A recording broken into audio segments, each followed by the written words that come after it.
It's time to talk sports. It's Hacksaw's Headlines, a panorama of the world of sports, stories, comments, and opinions. Now, here's iconic sports talk show host Lee Hacksaw Hamilton and co-host John Riley.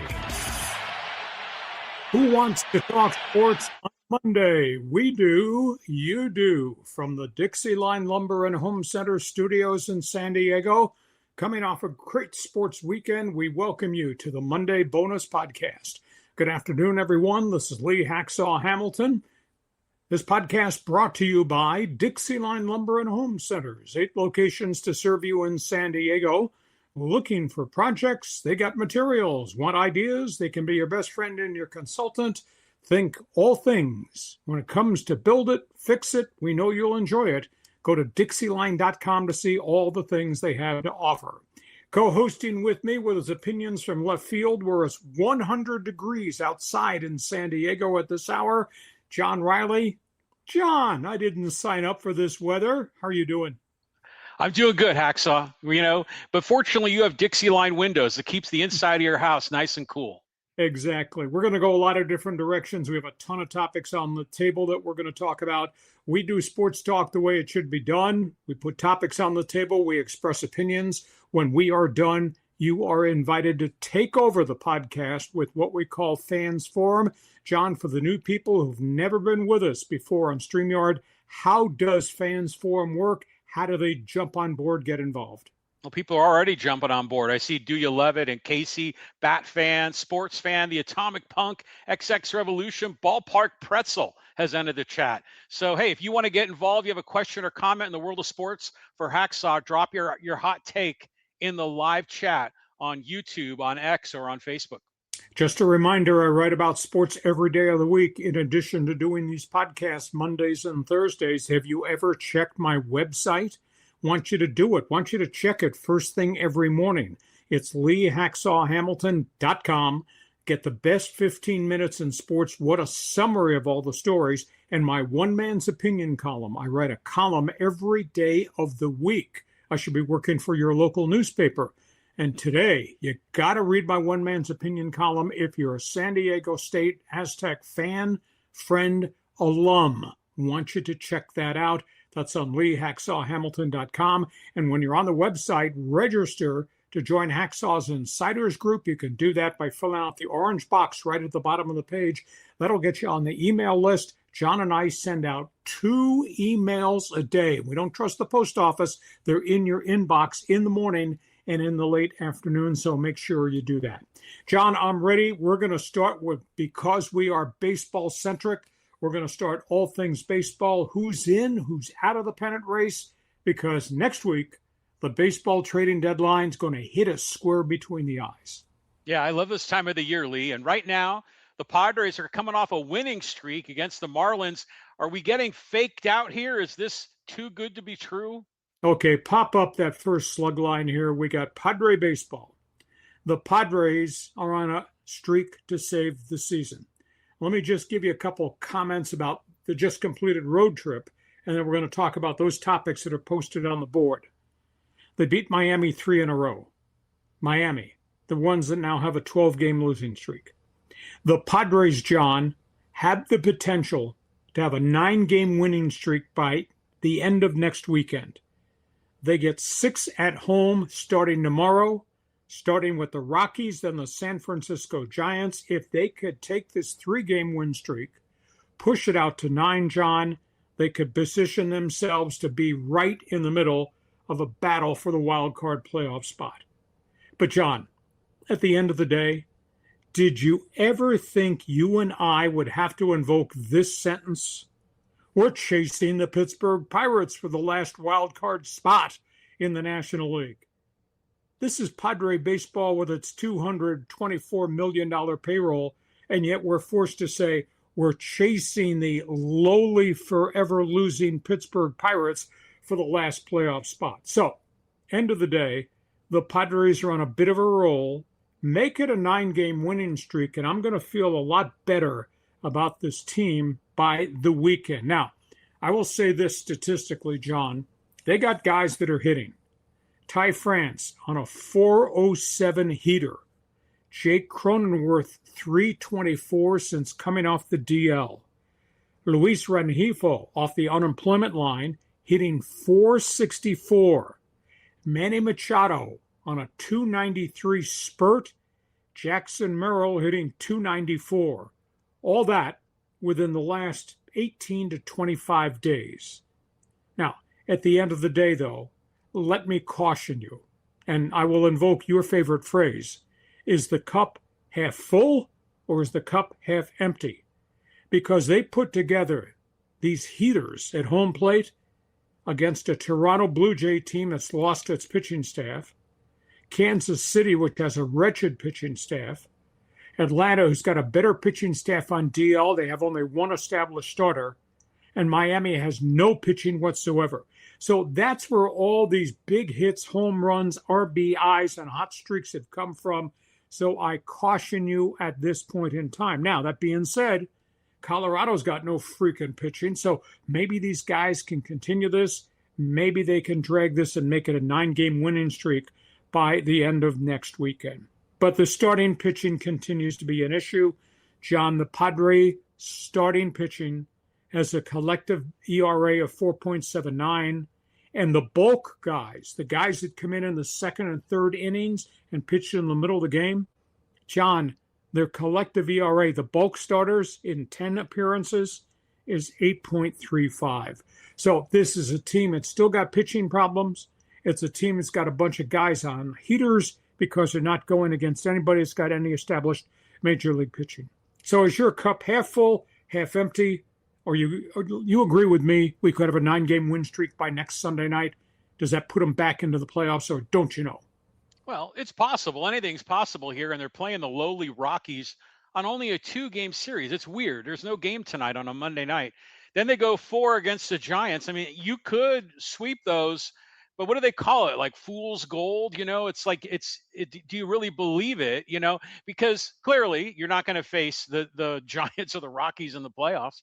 So I'm still concerned here. As much as I'd love Preller to go all in and try to have some excitement here, this doesn't feel like the year to do it, So even if the boys are hitting a lot better, over the last month and a half. I mean, the numbers clearly show that. You'll see, Ty France and Tatis and Merrill and even Machado's numbers greatly improved, but that pitching is a disaster. So I don't see any way they can keep this thing going. I think it's still a sell year. Okay, let me just give you a quick response to that. I guess I buy a semblance of what you say if they make a deal. Does it really mean anything once you get to postseason? Because you're not playing the Rockies and the Marlins, any of these other people, once you get to postseason. And again, the burning question, who are you going to trade? You trading Mason Miller? You trading Morion? Absolutely not. Do you trade Campusano? You could. I was told by baseball people they are getting phone calls on setup guys like Peralta, Matsui, and they are getting calls on Ty France. But how does that really help you in the big picture if you move any of those guys just to get somebody in the front door on the roster so you can get to the playoffs and maybe get knocked out in the first round again? So I buy a little bit of your theory. Okay, John, let's talk about the guys that are on rehab and these quotes. A.J. Preller finally breaks the silence to talk about where they are with Pivetta, where they are with Joe Musgrove. And AJ's comments are pretty blunt. You can do all the rehab you want, but these guys must get on the mound every 5 days, throw 60 pitches, and have no setbacks. We don't know that yet. He was also asked, with the obviously Feliciano ownership group about to get improved and coming on board in mid-August, do you feel your job is safe? He said, I am not auditioning for the owner. I'm doing my job to try to help us win.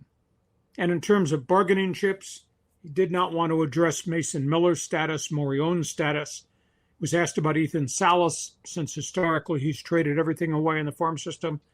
He says nothing's changed with the 20-year-old catcher.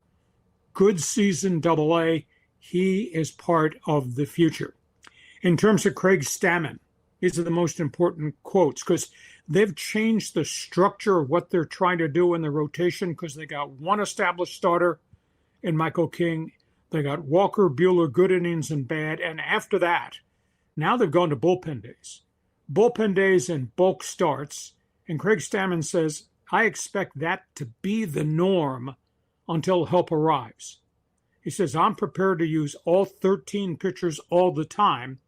We have to help these guys find their right lane.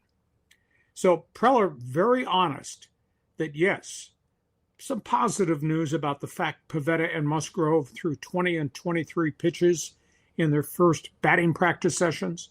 They're slated to throw, we think, Wednesday over in Peoria again, but they still have more bullpen sessions. Then they've got rehab starts. So I just don't know we're going to see these guys till mid-August if there's no setbacks whatsoever. So what's your take on AJ's response to questions and your take on, hey, we're going to try this because there is no other alternative till help gets here, what Craig Stammen had to say? Yeah, AJ's really good at saying a lot of nothing, and he'll get, do the presser and, he'll still pull a rabbit out of his hat, like from some place you've never even thought of. Maybe he's going to trade Xander Bogaerts to the Red Sox. I know they're looking for a shortstop. Are we going to see something nuts like that? Or are we going to see a few little tweaks here? But I know that Craig Stammen was calling this whole thing pitching chaos. You got King and Buehler. You can sort of rely on them. But after that, it's like, a shell game, moving these guys around, who's hot, who's not, who looks good on the best matchup. And it's a cluster, that ain't going to work. I think the Padres have an incentive to keep Pivetta on the shelf into late August, because I think that will allow them to get out of the deal, on his contract. So they're not on the hook for, if he opts in next year. And then Musgrove, I love the guy, but I still have very low confidence until I see something, with my own eyes that this guy is back. So I think there's trouble right now, Lee. Okay. At the end of the day, as we're having cups of ice water today because it's 100 freaking degrees in San Diego, they have 2 starting pitchers and they have 11 guys serving bulk and bullpen. Yeah. That's not pennant race baseball, John. Now, they've been victimized, obviously, by bad luck and injuries, etc. But that's not pennant race baseball. I can't buy that sales pitch. It's pennant race baseball. Can you? Well, if every series is a 3-game series, maybe, clearly that ain't going to cut it. So unless Preller does something crazy, I know like one of the deals that was discussed was, Mason Miller going to the Yankees and then Clark Schmidt would come back. And I think that kid LaGrange, isn't he another pitcher? So there's a few guys you could slot into the starting rotation right away. I don't know. My expectation is very low right now, Lee. Hopefully they have a good run here for the next 6 games, but man, he's got to play Arizona after that. And right now, Arizona's got a hand on the Padres. And by the way, speaking of the Yankees, Mason Miller, Milwaukee's called about either Miller or Adrian Morejon. Don't violate the hacksaw rule. Don't trade your top 2 relief pitchers. How does that help you in the big picture? Okay, you're a Padre fan. Fans Forum chat box is open.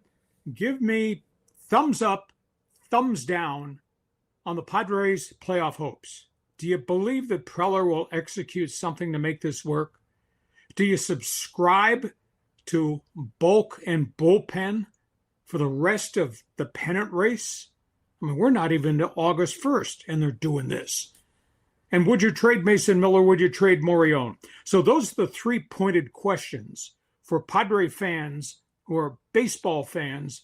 Jump onto the Fans Forum chat box and answer those specific questions. Want to hear what you've got to say. We go from all things Padres because we got some unique storylines coming out of Dodger Stadium, John. Yeah, we do. Ohtani setback and Blake Snell finally makes an appearance. All right, let's first of all talk about Ohtani. Ohtani had the 1 bullpen session after the injection of the lubricant into the knee. Bullpen session went well. Was scheduled for a second bullpen session while the Dodgers were on the road. They canceled it. They canceled it because he regressed. He had tenderness in the knee. He does not feel right. So now there's a great unknown as to how much they can push Ohtani to get him ramped back up, to get him back into the rotation. Remember, he had a 0.84 ERA through the first 8 to 10 starts. His ERA since that point in time is 4.48. and that's pitching with this knee ailment. On top of that, on this road trip, because of the knee, his stride at home plate has changed. He's hitting 184 during the course of this long Dodger road trip. So suddenly, at bat is now not a guarantee. So that's the Ohtani update. In terms of Blake Snell, second rehab outing, 2 2/3 innings at Oklahoma City, 1 run, 2 hits, 3 strikeouts, decent pitch count, was not throwing 84 pitches in 3 innings. But at this point, at least 2 more starts. They got to get him ramped to throw 60 to 70 pitches. They want to get him to get 4 to 5 innings. Edwin Diaz is about to be activated. Will Smith, after therapy for a whole week after they shut him down, pain-free. But if he starts baseball activity again, if he starts to take batting practice swings, does the neck issue with the disc or the pinched nerve flare on him again? We don't know. But the Dodgers, John, are 43-21. They're 43-21 with all these injuries, this hot spell they've had for months upon months. And think about this. They're doing this without Snell, without Glasnow, and now without Ohtani, and have done it without Diaz. Now, they still got leaks in the bullpen. Evan Phillips has given up 4 home runs in 7 innings since coming off the DL. And Tanner Scott, for as good as he's pitched most of the year, still has bad outings, bad innings. So this is not a slam dunk that the Dodgers at this point are a team that could be in the National League Championship Series, Sean. If they don't have everybody back hitting on all cylinders, I just don't think they are. And a sidebar story. So the Dodgers went to the White House. And there was again, this year like last year, John, just an enormous amount of response. Why are you doing this? The letters to the editor yesterday in the LA Times were really strong against Dave Roberts, saying this was an honor. This has nothing to do with politics. No, Dave, it wound up being a photo op for your president. And Ohtani didn't go. Yamamoto didn't go. Betts, Kiki Hernandez did not go. Andrew Friedman and Brandon Gomes, the general manager, did not go. Clayton Kershaw did. And what a job by Trump, your president, praising the Dodgers, taking uniform number 47 from the Dodgers as a gift, and then praising Kershaw for the great job he's doing this year. This year, your president, John. So let's talk about the Dodgers, Ohtani, Snell, Will Smith, ? And the White House. Go ahead. Yeah, it's like summer vacation's just about over for the Dodgers because all the boys are coming back. You know, Snell's coming back, Glasnow eventually, Diaz is coming back, Will Smith, Sid from Toy Story, he's coming back.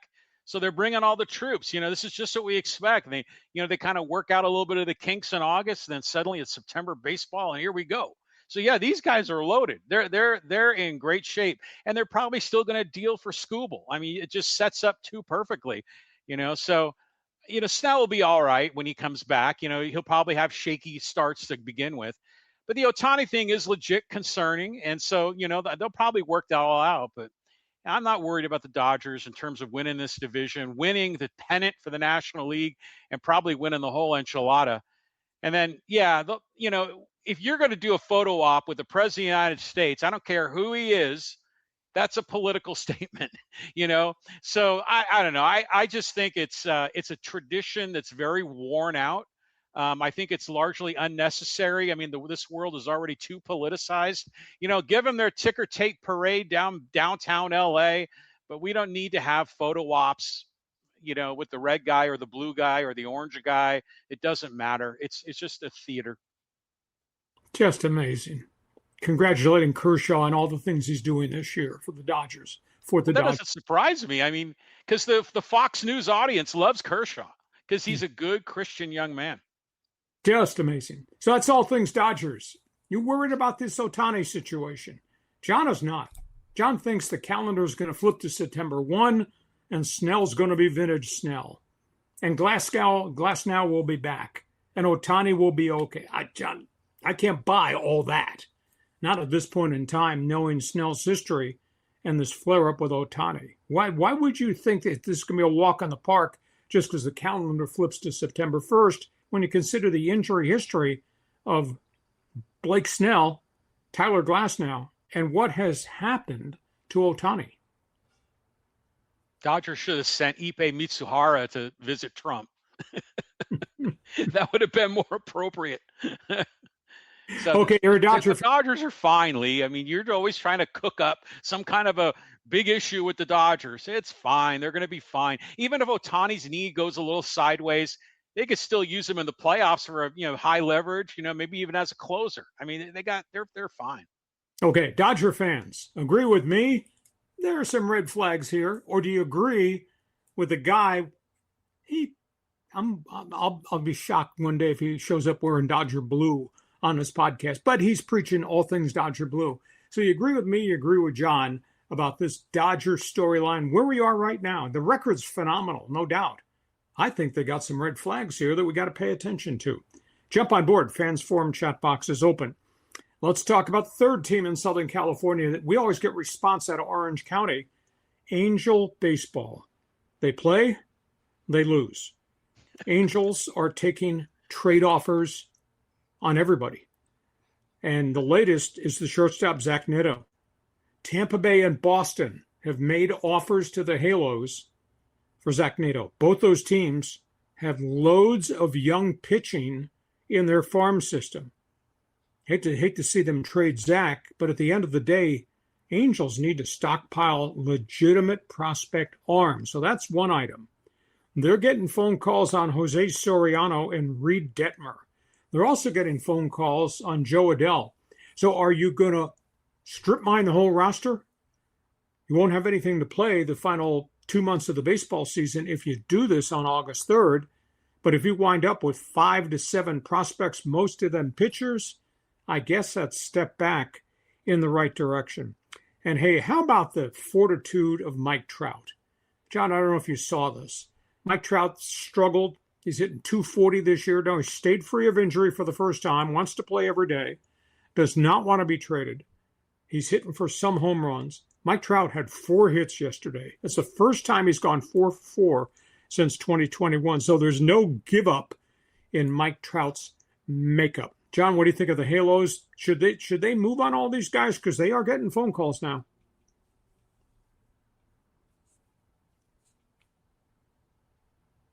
What did it say that what they got ain't working, Lee? So they do need to make some deals here. In terms of Mozeliak, they're running the show. I kind of have some confidence here. I'm kind of excited to see what they cook up. But come on, Mike Trout. I mean, he's trying to be like Joan of Arc, like a martyr, just trying to take one for the team.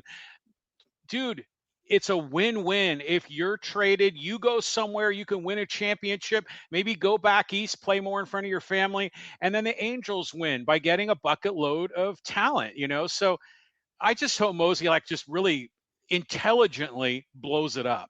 And then I think they'll be in a much better position. Absolutely. Yeah. Why he would not want to go to Philadelphia, because he could name any team. And Philadelphia needs a right-handed bat in the outfield. Why he would not want to go there and instantly be in a pennant race with the potential to be in a World Series kind of surprises me. I know that this impacts family, this impacts kids. You're taking kids out of school, you're moving cross country, or dad's going to go play in the pennant race in Philadelphia and leave mom here with the kids to start school in September. I do understand the personal aspect if you get traded across the country, but what a unique win-win scenario this could be. Okay. Could you imagine if Philly got LeBron and Mike Trout? I mean, Philly fans' head would explode. Who are they going to boo? Why would they boo? They'll find someone. So anyhow, Angel fan, jump on board. Would you do this? I mean, the fact that they're getting calls now on the shortstop, the 2 frontline pitchers, and the extra outfielder, would you do that if you could get the right haul of pitching prospects? Angel fans, Fans Forum chat box is open. John, we're a week out from the baseball trading deadline. We ran through the laundry list of guys who are available last week. Let's just quickly peek inside the notebook. You just mentioned Tarek Skubal, Detroit, to the Dodgers. Tarek Skubal said yesterday he asked the Detroit Tigers not to trade him. Now, he doesn't have a no-trade clause. He says, I want to finish this deal here. Let's take this team of young bats, which is now all starting to hit and they're all healthy. Let's see how deep in the playoffs we can go. So Tarik Skubal does not want to be dealt. He wants to finish the deal with those guys. New York Mets, bad season, and now Juan Soto, bad calf injury. Third time he's tweaked it, but this time, John, it's worse. He's going to be gone 4 to 6 weeks. Death blow to the Mets, and obviously the Mets are shopping a ton of players, try to move on. New York Yankees, they're in big trouble.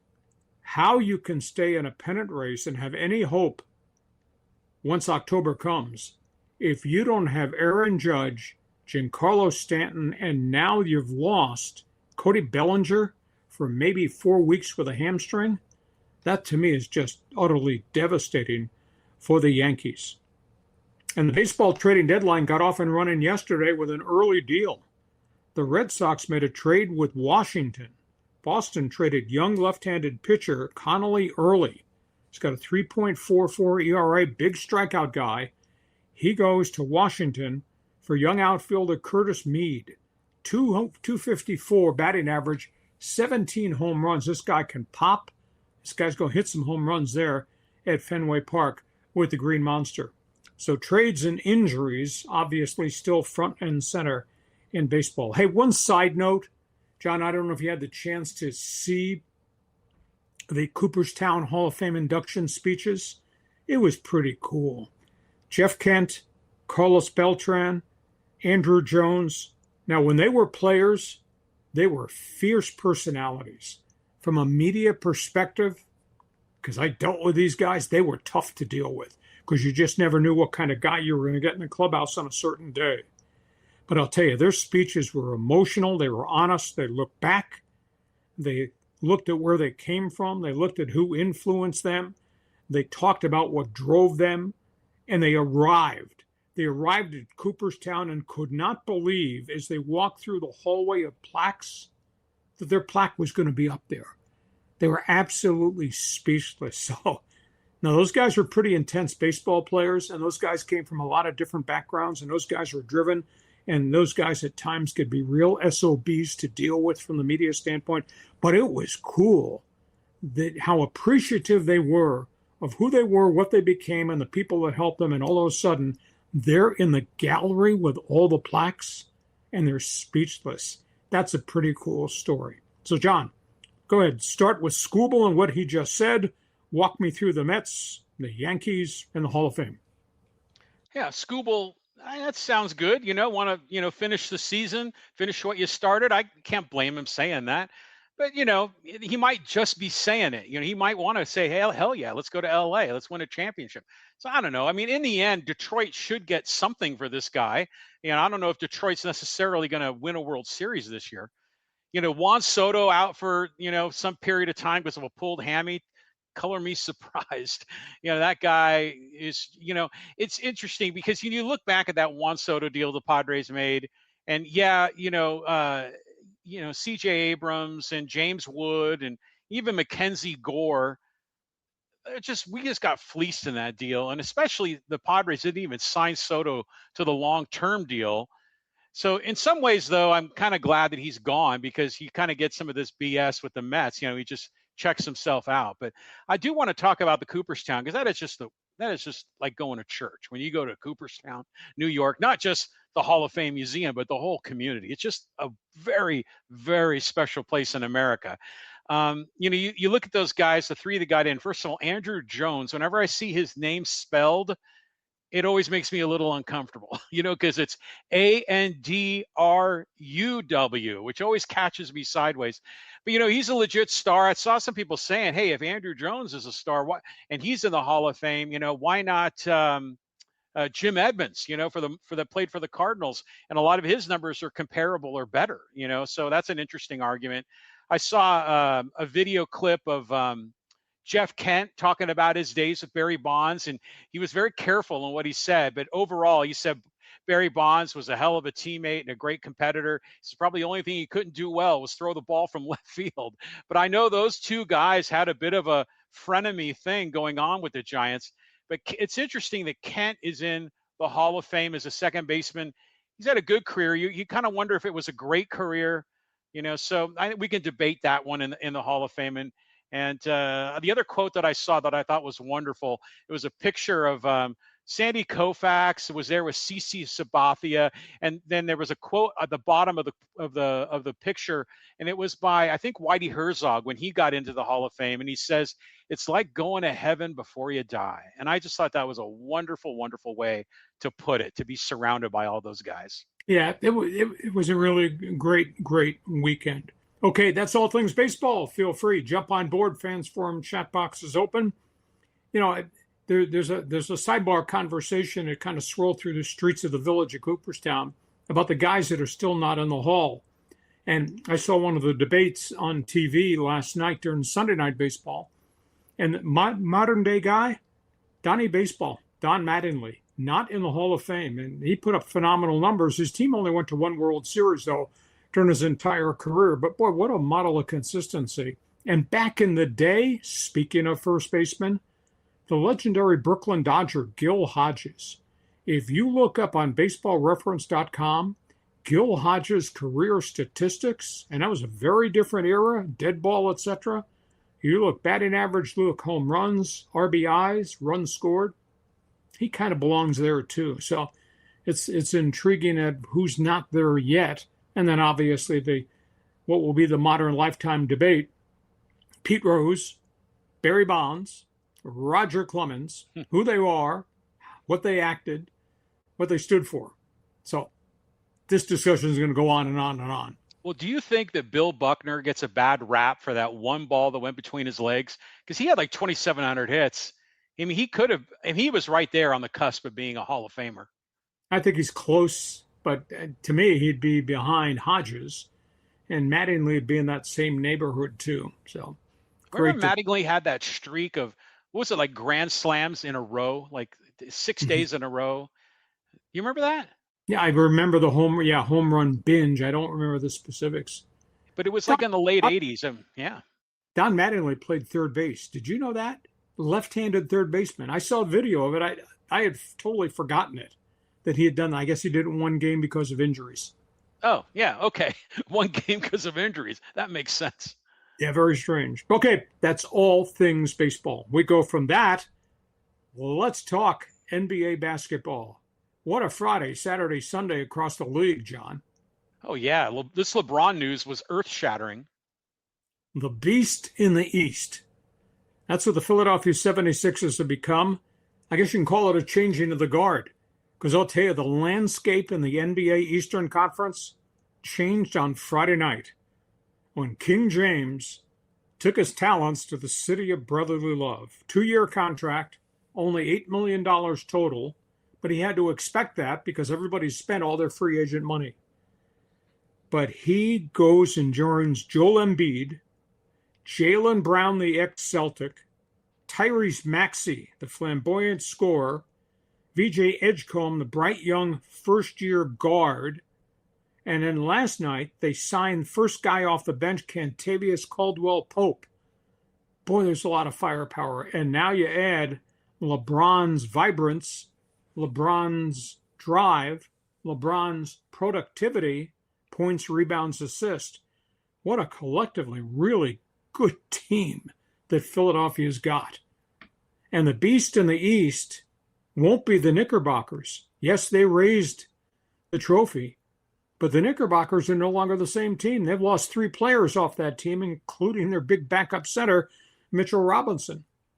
And it's surely no longer Boston, because one of the best players in Boston is going to be in Philadelphia with the King, Jaylen Brown. I don't think it's going to be Cleveland.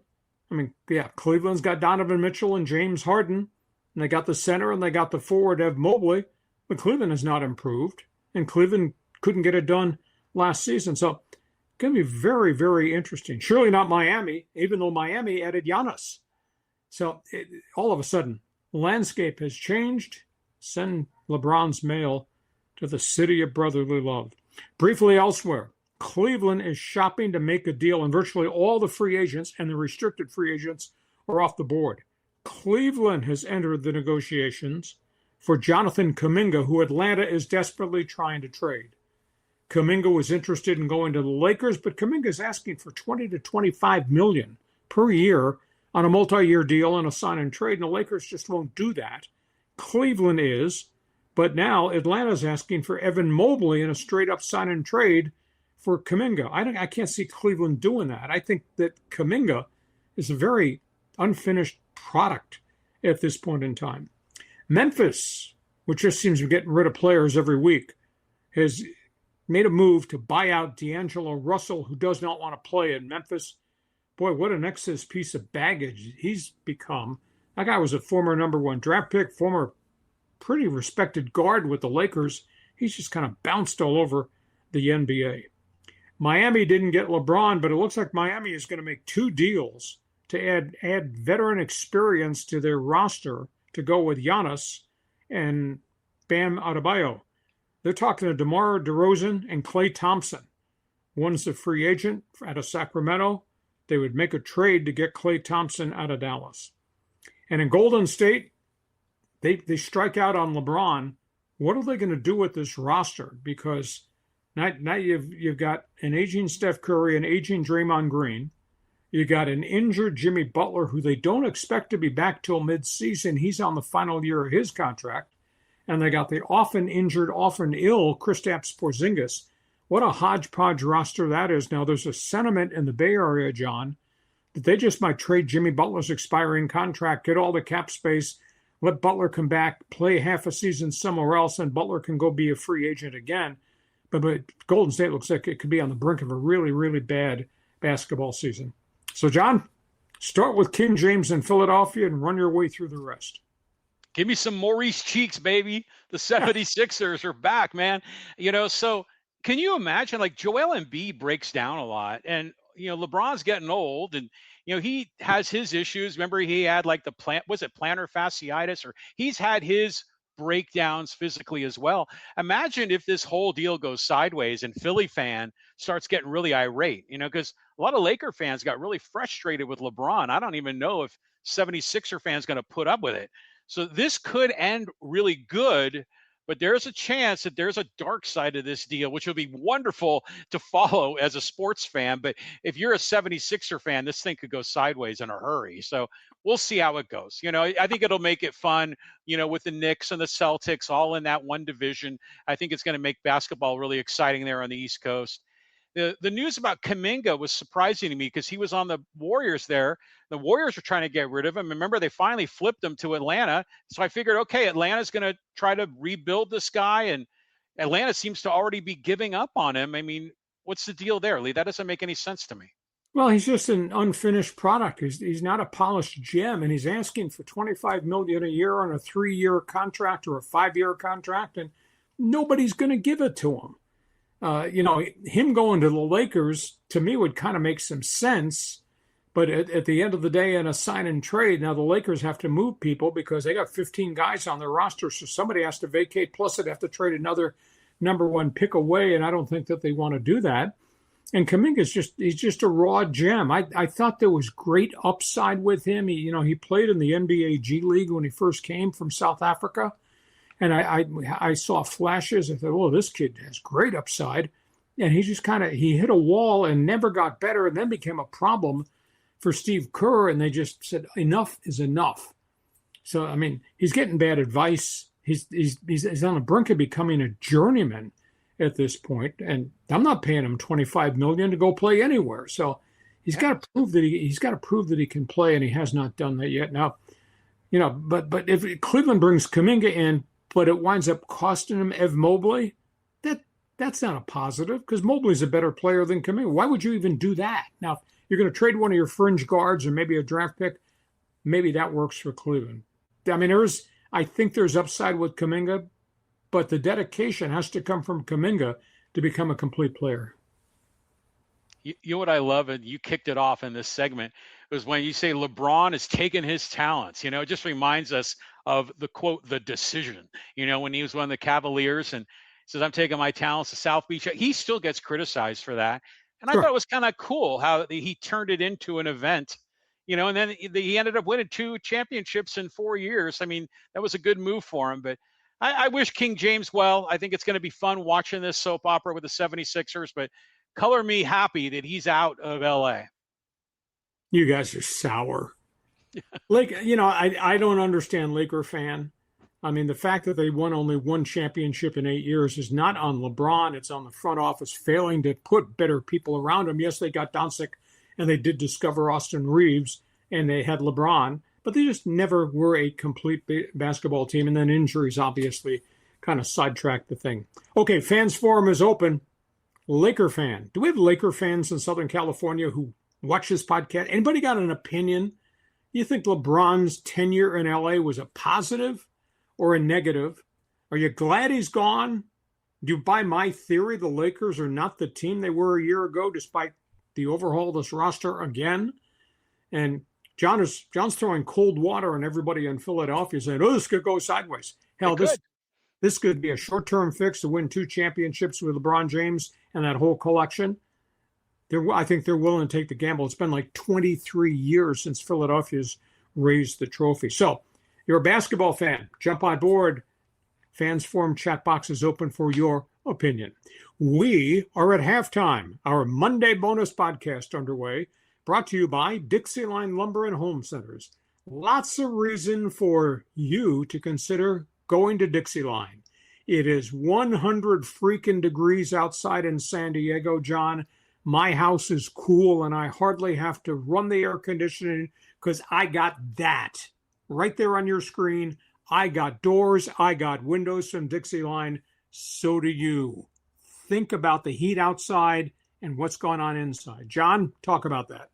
Well, right now you're seeing on the video the big doors. These are the ones that are like the size of a wall, and they slide in and out. They're wonderful for a high-end home with a big backyard and a big entertaining space on the inside of the house. It's a great solution for a lot of people. But I'll tell you what, not everyone owns a home in Solana Beach. You just might need to replace your front room windows, maybe some kitchen windows, a few bathroom windows that have kind of gone sideways, got a little rusty, have a draft. The Dixieline team, they'll come out, they'll bring their pros. They will, certainly come out, give you a full-on estimate, and you can trust Dixieline. That they've been in San Diego for over 100 years, Lee. So they're going to bring their team in. They're going to do the install. They keep it really tight, really clean, and then Dixieline backs it up. So you'll get the warranty from the manufacturer, whether that's Anderson or Milgard or Simonton, but then Dixieline also backs it up too. So this is a team you can trust. If you just want to replace doors and windows and cool your house off for the summer, Dixieline Lumber, that's how you need to call, Lee. Go to Dixieline.com to see all the things they have to offer. We are at halftime, our Thursday podcast. John, I'm celebrating summer in Halifax, Nova Scotia. John, it's 56 degrees and raining in Halifax while it's 100 degrees in your driveway and my front yard. So I'm trying to stay cool thinking about the Canadian Maritimes. But, hey, when we are done with this podcast, we go to you. You take over the back segment of the Monday bonus podcast with Fans Forum. For everybody on live stream, John, who's never participated, how do they get on board with an opinion?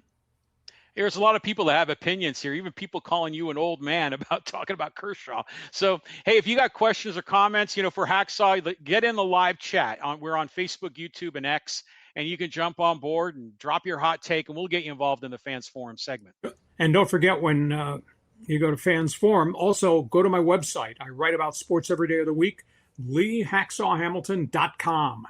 That's it. Check it every morning. If you've never checked it, you're missing something significant in terms of a summary of all the big stories in sports. It's their first thing every morning. The best 15 minutes in sports and my one man's opinion column. In addition, when you go to the website, there's an orange box on the front page on the lower right. Fill it out and get on our email list. I want you to join Hacksaw's Insiders Group. When you join the Insiders Group, you therefore get 2 newsletters every day. We send out one in the morning, one in the afternoon. It's unique, it's really different, and it's absolutely free. So make sure you check out my website and become part of Hacksaw's Insiders Group. I want you to help us grow this thing. Give us a thumbs up, hit the follow button, give us a 5-star ranking on Apple. It helps us grow a great deal. Follow me on social media. You can take part in Hacksaw's mini polls on X. Just type in my name, Lee Hacksaw Hamilton, hit the follow button, or go to Hacksaw 1090, hit the follow button. I want you to vote in my mini polls every day of the week. Share, subscribe, tell everybody what we do Mondays and Thursdays at 1:30. And when you subscribe to the YouTube channel, every time John puts additional videos up, commentaries, etc., you'll get a ding, ding, ding, ding. You will get an alert there's something new on the YouTube channel. John, we're in the air everywhere, on every social media there is. It's all your fault. Yeah, you're bouncing off Elon Musk, Skynet, satellites up there, or Starlink, or whatever the heck it's called. I want to make a comment about Hacksaw, the travel agent. And it was a number of years ago. The fine wife and I, we went on a vacation, and we visited Montreal, Toronto, and Quebec City. And then we got on a cruise ship through the Maritime Islands, and we stopped in Halifax, and we wrapped up in Boston. It was a wonderful 2-week trip. And the whole time we were there, you were texting me, you're in Toronto, you got to go to the hockey arena, and you're, in Quebec City, you got to do this. And then you knew all those places out in those islands, like Prince Edward Island and Halifax. And I mean, it's kind of a cool area. What's your connection there? Just all your younger days as a hockey broadcaster? Yeah, growing up in hockey. Plus, my wife's family is from Nova Scotia, Canada. So when we took a trip to the Canadian Maritimes, I've never told this story. So I said to my wife, we need to drive north of Halifax up the coast to this little zinc mining village where her father was born. So we went up there, very small place, hardly operable anymore, zinc mining and fishing. So we went to this Episcopalian church, Anglican church, and met the rector. And he knew nothing about history, and all history records there had been perished in a fire. So we just talked to him. He said, well, listen, if you go around the backside of the church through this grove, there's a cemetery there. Looks right out onto the ocean. So we did. So we walked out there. It's a place called Tangier, Nova Scotia. We walked through this grove, through the fencing, right into the cemetery. And the first tombstone we saw was a member of her family. And we found 5 more tombstones, 5 different generations. Maiden name is Mason. 5 different families of Masons buried in this cemetery at this Anglican church in Tangier, Nova Scotia. So yeah, that's my hook. That's why we took the trip. It was kind of cool. It really was.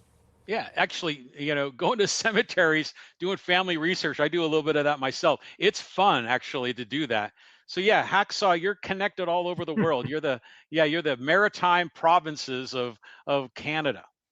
Okay, we're moving to the second half of this podcast, and I just have a message to present to everybody who follows us. I built my fame as a sports talk show host and as a longtime voice of the Chargers through the glory years. So I'm looking for NFL fans to invest in this podcast and just start to follow us and start to interact with us and start to participate in Fans Forum. Why? Because NFL training camps are open. These teams are pouring in to NFL camps. Well, let's start with Team 1 out here. That is a potential Super Bowl team. I don't know if they can go 17-0, John, but they have the potential to go 17-0 if all the dominoes fall correctly for Sean McVay. Do you know what his career record is, John? 102-63. He's got a Super Bowl trophy. He's won 4 division titles. He's had only 1 losing season in 9 years. I mean, that's a pretty good coach. Now, they're all waiting for Aaron Donald to make his decision as to when he's coming back and what the role for Aaron Donald will be. I'm going to be fascinated to see Aaron Donald on the defensive front with Myles Garrett, who they got in the trade from Cleveland. Also going to be intrigued to see how good their secondary is going to be, because they traded and signed 2 starters from the Kansas City Chiefs, Trent McDuffie and Jalen Watson. They got Matthew Stafford. They're 2-3 deep at running back. Now that they are looking for wide receiver number 3 because they lost Tutu Atwell, who jumped as a free agent. But they look like they have every angle covered. And I think one of the sidebar stories will be, who's the backup quarterback to Matthew Stafford? Are they going to start the season with just the kid Tyler Simpson and the young backup who's never played, Stetson Bennett? Or would they reach back and bring Jimmy Garoppolo back? Because Jimmy Garoppolo just announced last Friday he's decided he's not going to retire and he wants to play. But I'll tell you, top to bottom and across the board, this is a superb roster. John, I think they have the potential to be 17-0 if nobody goes down with a significant injury. Am I doing this talk show with my heart or my head? Go ahead. No, well, I mean, they're the top team in the NFC West, I should say. But, I was reading in your best 15 in sports this morning that Puka Nacua is getting in trouble. I mean, I thought he was a bright star. What's going on with him? Well, he's had 3 good years. And then he went off tangent this offseason and got himself in all kinds of trouble. And he wound up admitting himself into a hospital for mental health evaluation. Now, he's back. He's in camp. He's stayed out of trouble since February. But the Rams have not offered him a contract extension. This is the final year of his deal. And normally when you have a star, and this kid is a star, when you have a star, you sign him before he gets on the street as a free agent. But they've not done that. And I don't know whether there's private concern that he might go off track again, or he's being sued. He's being sued in a civil lawsuit by a woman that he had seen, and he bit her in an argument, and she's suing him for a lot of money. So maybe that's the reason he's not signed a contract extension. But normally players, John, don't go into a season on the final year of their deal because there's no job security. He is a great player. Are they a 17-0 team? Well, I mean, it's pretty hard to do. What was the last one? Was the Patriots that did that about 10 years ago or so? No, Miami. Oh, well, no, but remember the Patriots. I mean, talking 17-0. We're talking regular season, right? Mm-hmm. Yes. Okay. I mean, because the Patriots did that and then they blew it against the Giants. This could be a great team. I mean, the Rams are loaded, and you're right. I mean, Les Snead and McVay, they're running the show. And Stafford seems to be drinking from the fountain of youth. I mean, how old is he?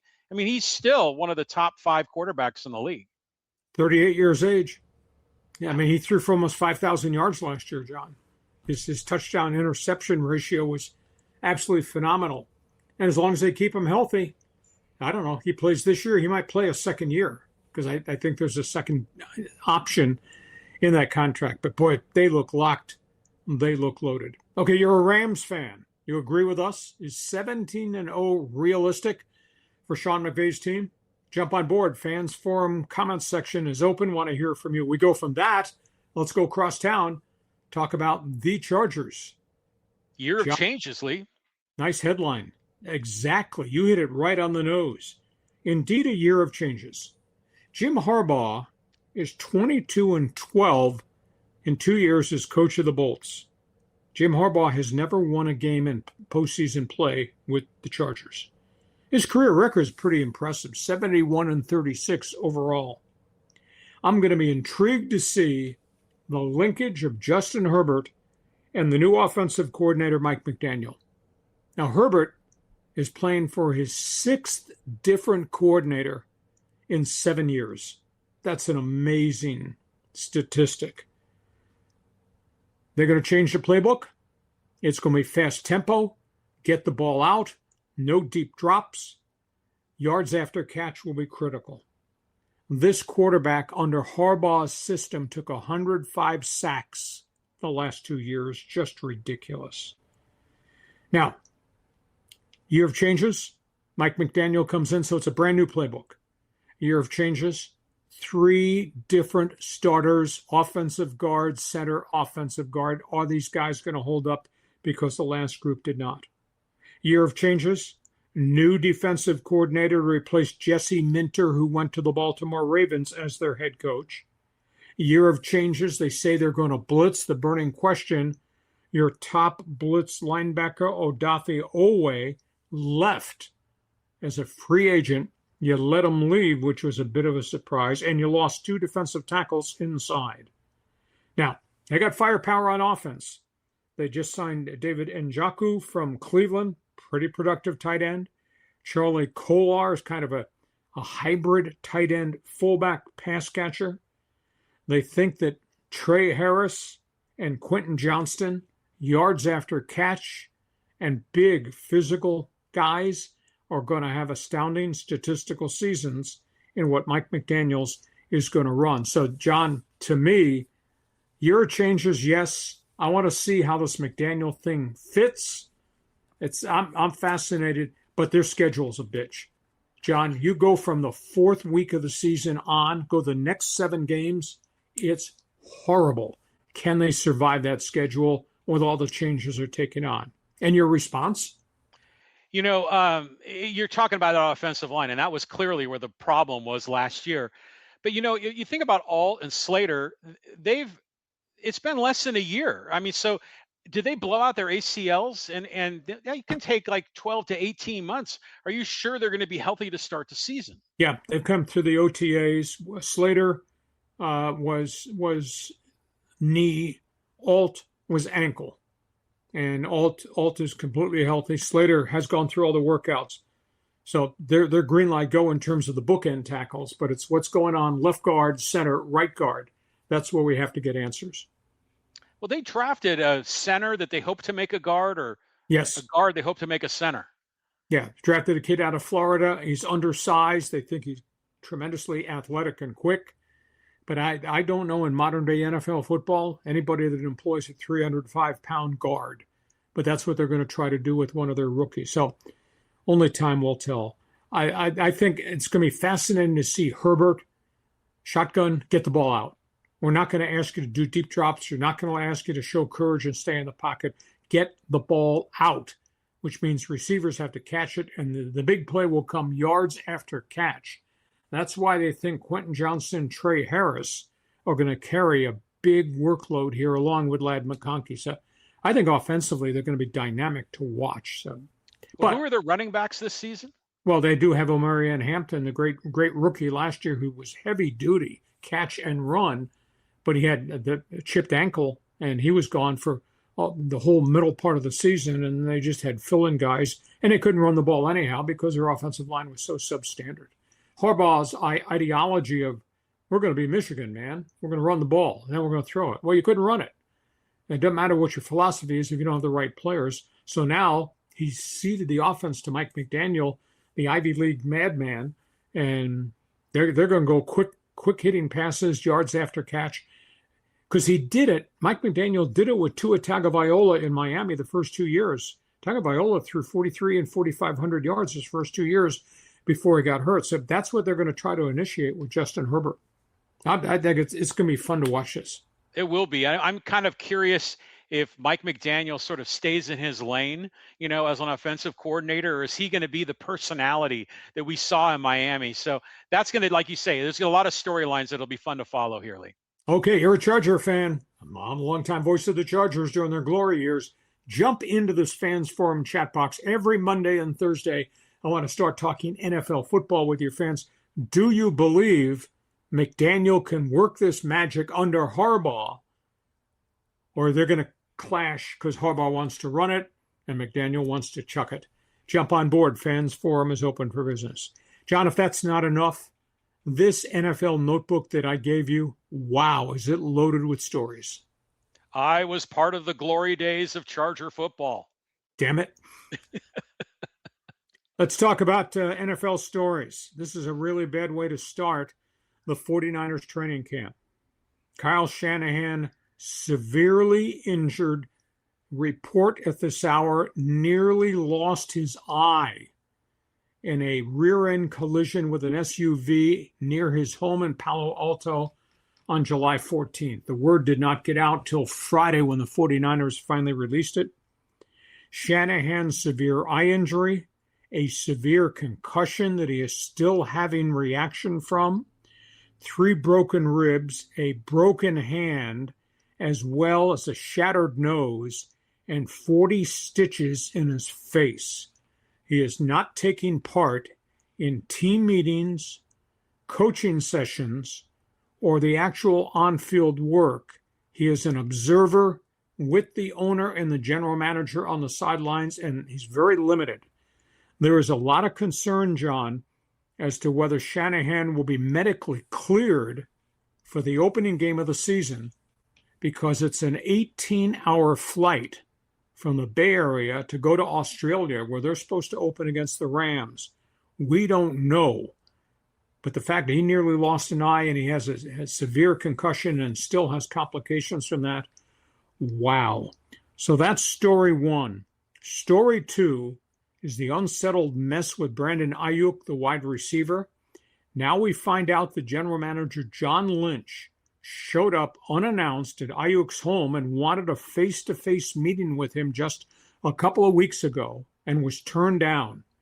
And Ayuk was enraged that this guy, the general manager, would impose on his private life, to which John Lynch said, "It's what you would call a welfare visit. I was concerned about this player's mental health." And of course, Ayuk left the team. Ayuk got suspended. Ayuk, because of his actions, voided all the guarantees in his money. He's still on the left camp list, has not applied for reinstatement, can't be traded, can't be released, and he just continues to be in a rage.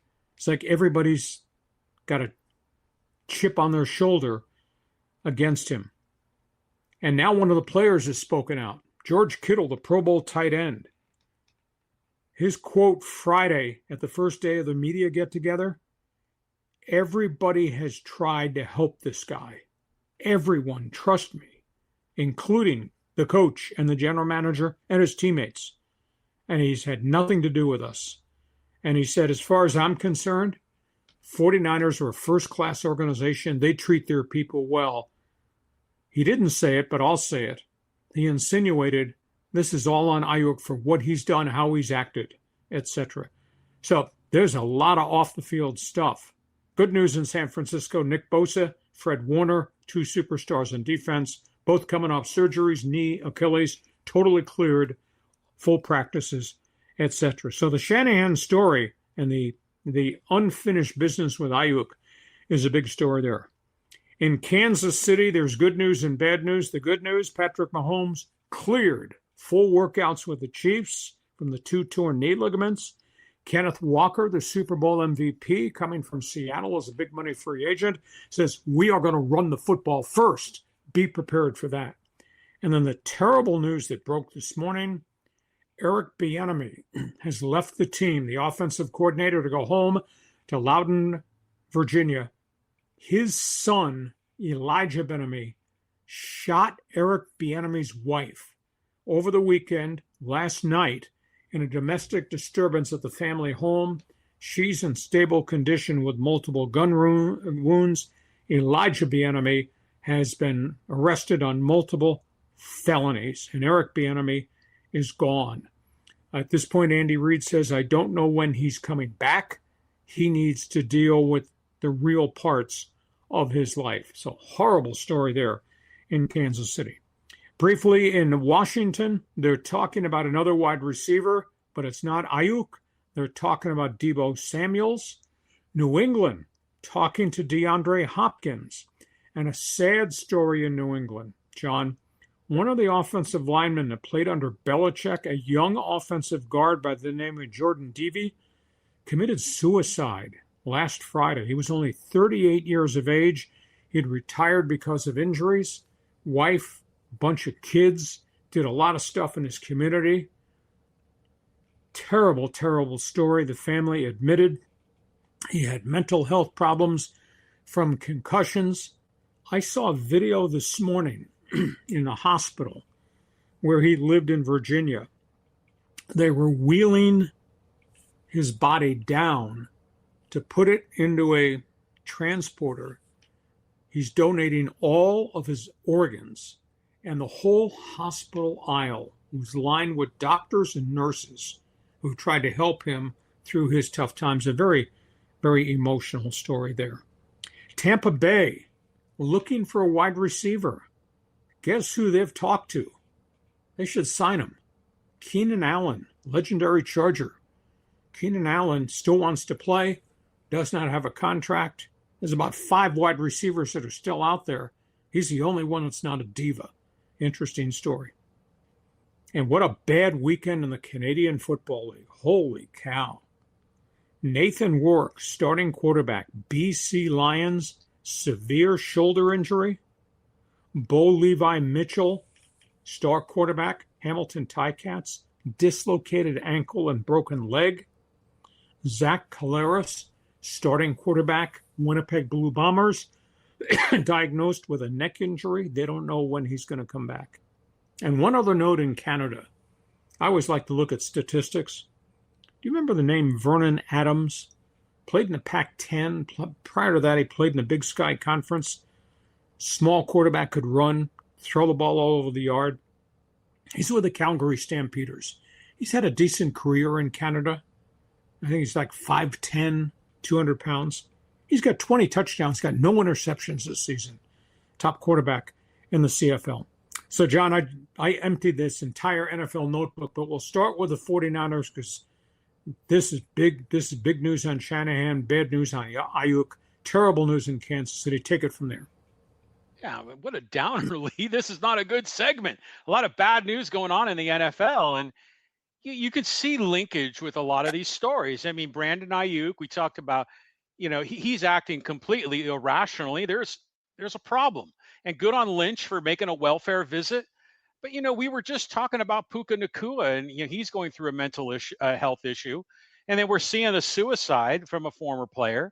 I mean, being a star in this league, I mean, not only are you getting smacked around, but there's just such societal, cultural, family pressure on these athletes. I could see why, their life can go a little sideways here, Lee, but this is a lot of negative stories. I mean, it's tough.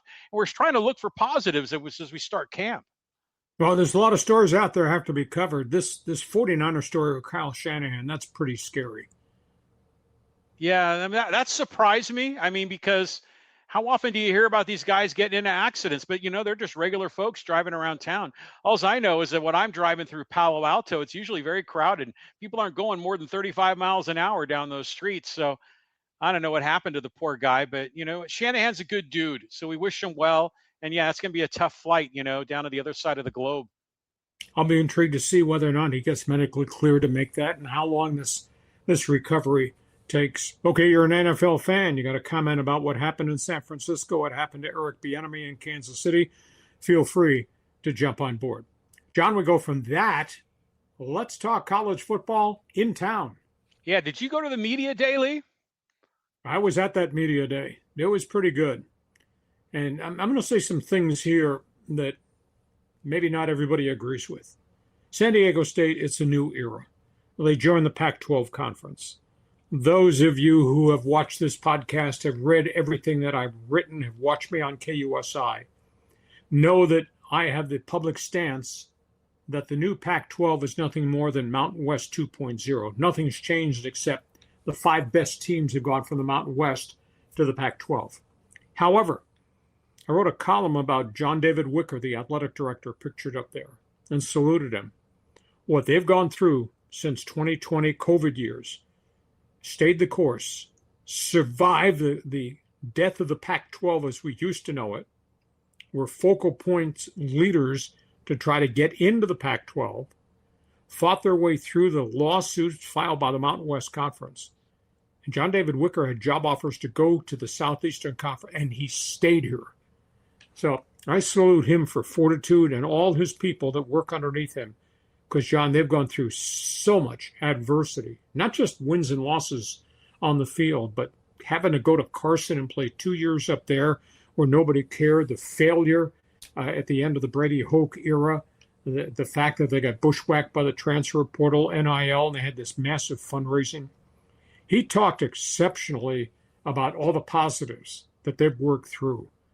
Now, he saluted the fans, the friends, the alums, the, quote, Aztecs for life. They've raised $8 million, John, financially in the last year and a half to help fund Aztec football and basketball. That's phenomenal. However, J.D. Wicker said, we must sell out Snapdragon Stadium. And he appealed to the show, the ones that have been the cornerstones of fan support for basketball. They have to be part of the sellout. He praised the alums. He said, you can buy a season ticket for $175, sit in the stadium. Now, he refused to talk about the TV deal the new Pac-12 has right now. And he kind of took umbrance at the questions, you're nothing more than Mountain West 2.0.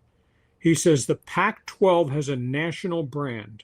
People across college sports, when you say Pac-12, remember. He says if we become a player in year one in the Pac-12, we will get nationwide respect, which is going to help us a great deal, which means win in football, win in basketball. But I salute John David Wicker for his dedication to stay the course and not bail and not leave here through all the adversity San Diego State had to come through. And in terms of Sean Lewis, now he's always sales pitching. This guy goes at 100 miles an hour. I swear to you, this guy drinks 2 cans of Red Bull before breakfast. But at the end of the day, if you look closely, his football program, I think, is ahead of the curve mentally.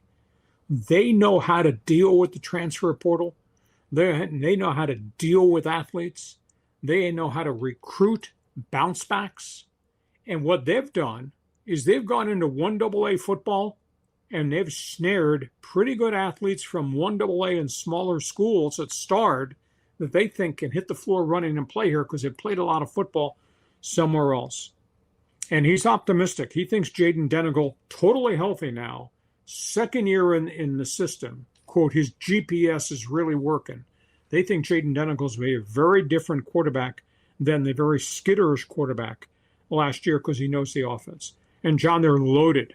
They're loaded at wide receiver led by Jordan Napier. They're moving Bert Emanuel from quarterback to wide receiver, pseudo tight end, and he may run a little wildcat out of the backfield. They picked up 3 wide receivers transfer-wise, one from Oregon, a speed receiver, one a very good JUCO wide receiver. Now, they have to do some rebuilding in the offensive front, and they got 15 transfers coming in on defense because the whole defense has gone away. But he's really done a good job. And it was interesting because I sat and had coffee with him after the press conference. I wound up talking to him for a half hour. And we talked about his background in the Mid-American Conference, and I came from the Mid-American Conference at Ohio U, and we know some of the same people. And he asked me, he said, what's happened here that hasn't worked? And I said, well, I'll give you my perspective. You won't like it. But my perspective is we had a chance to be really good for a long time. I told him I did the Aztecs during the Marshall Faulk era. I did it for 7 years.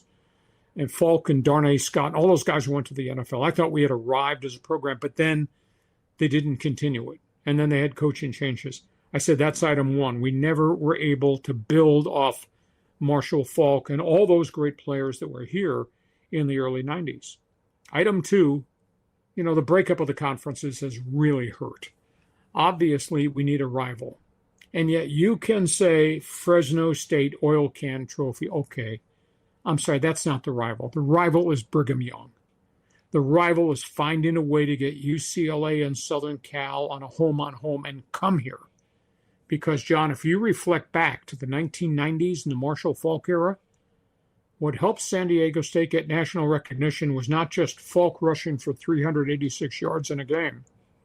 It was the 51-51 tie with BYU. It was the 31-31 tie with Southern Cal.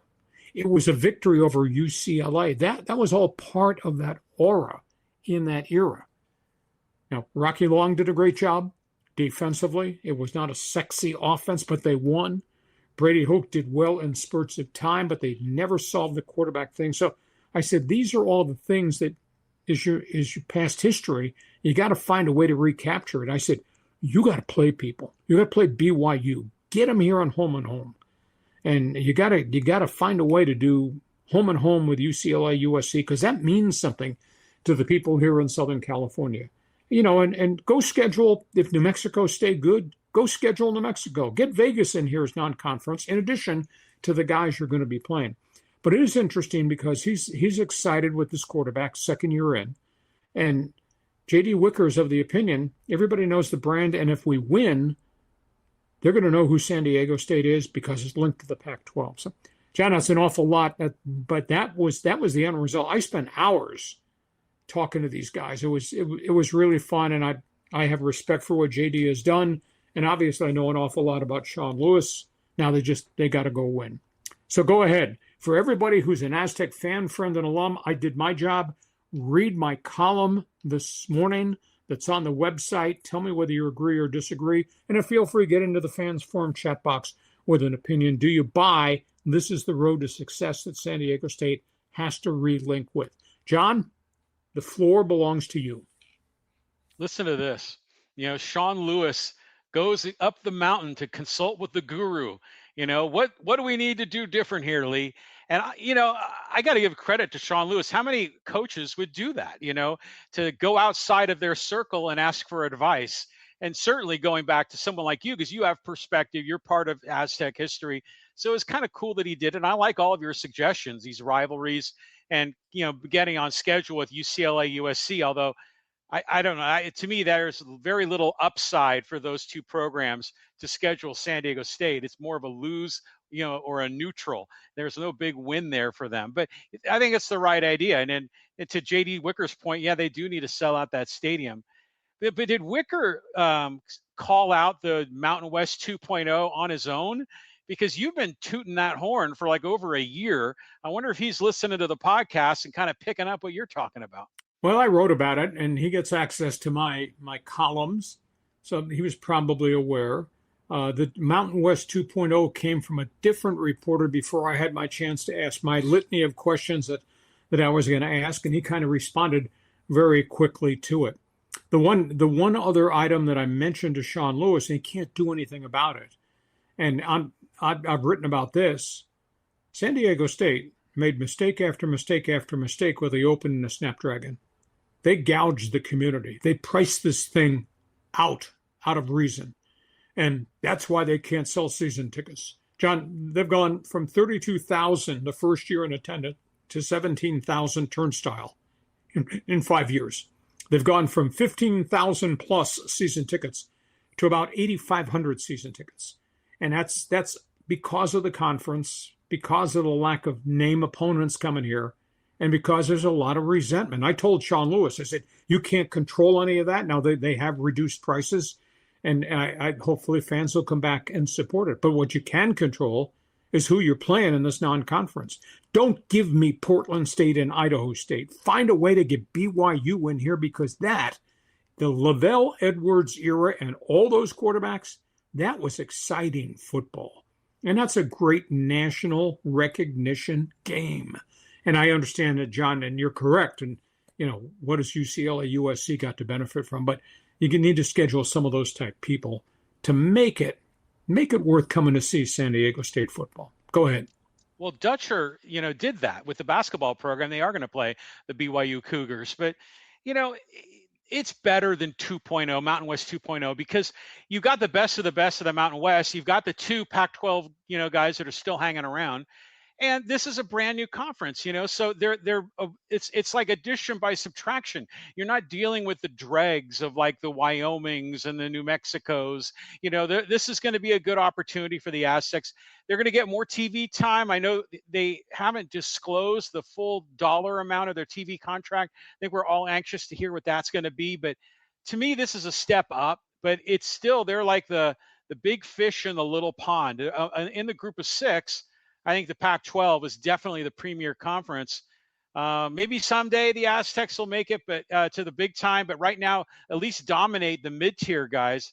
And by the way, I wouldn't blame, there isn't too much blame to go with the Aztecs. Sure, they had high prices, but you got snowflake San Diego fans that got spooked by the hot weather and opening day against U of A, and then, the whole college football landscape with NIL and transfer portal just imploded during this time when, Snapdragon was opening, and then the conferences, got to be more separate but equal.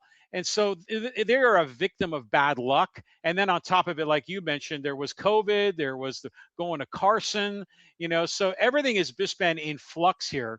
But I do like Sean Lewis. I think he's the guy that's going to lead us to at least better pastures. Yeah, I think and there's an intangible thing here nobody's paid any attention to. Do you know in this new Pac-12, of course it has 8 football teams in it, there are 7 new coaches in this conference, 7 new programs. Sean Lewis is the only returning head coach in this conference. How about that? So that's going to be intriguing. So they'll have continuity where everything new is new at all the other stops in the conference. It's going to be fun to see. You're an Aztec fan, friend, and alum. Jump on board. I told you we'd cover this. I told you I'd go to this press conference. I told you I'd come back with information and read my column. Okay, John, we go from all things football quickly. Hockey hotline.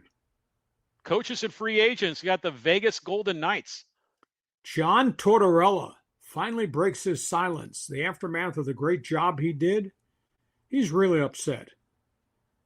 As you know, he was hired at the tail end of the Las Vegas Golden Knights season. He went 7-0-1, drove them into the playoffs, and drove and delivered them to the Stanley Cup Finals where they finally lost to Carolina. He went for the exit postseason meeting with the general manager, sat down, and the first minute into the meeting, Kerry McKinnon, the general manager, told him, "You're not coming back," that they were promoting their American Hockey League coach. And Tortorella was really disappointed. He said that was the first minute of the meeting, despite what we accomplished, etc. Tortorella used that as a jumping off point to say, I want to coach in the NHL next season. This has stoked my fires. Now, there are no head coaching jobs open. But if there is an opening, I bet he gets hired immediately. Second item, Montreal. What are they going to do with this guy? Patrick Delaney, 224 career goals. He once upon a time was a 40-goal scorer with Winnipeg Jets. No place to play. No contract offers for this guy who's a free agent. Montreal has yet to make him an offer to bring him back, at least at a price that they want to pay, rather than the demand that he's got. He does not have a contract. That's surprising. Blackhawks, revisiting the past, bringing back Detroit Red Wings star Patrick Kane. 446 career goals, goes back to Chicago to play with the young Connor Bedard and all the other good young players there. Seattle Kraken have put former number 1 draft pick Shane Wright, center iceman, on the trade block. This is a stunner. This kid was the 4th pick 2 years ago, played immediately in the NHL, has just not scored many goals. Edmonton and Vancouver both talking to Seattle about a deal for Shane Wright. And the San Diego Gulls, we talked last week about the hiring of Dave Manson as their new head coach. Boy, they're bleeding players, though. They just lost their leading scorer, Justin Bailey. Now, he's a veteran American Hockey League free agent, scored 25 goals. He's jumped. He's gone to Akbar in the KHL in Russia. Yesterday, they lost one of the young goaltenders, Vyacheslav Butyev.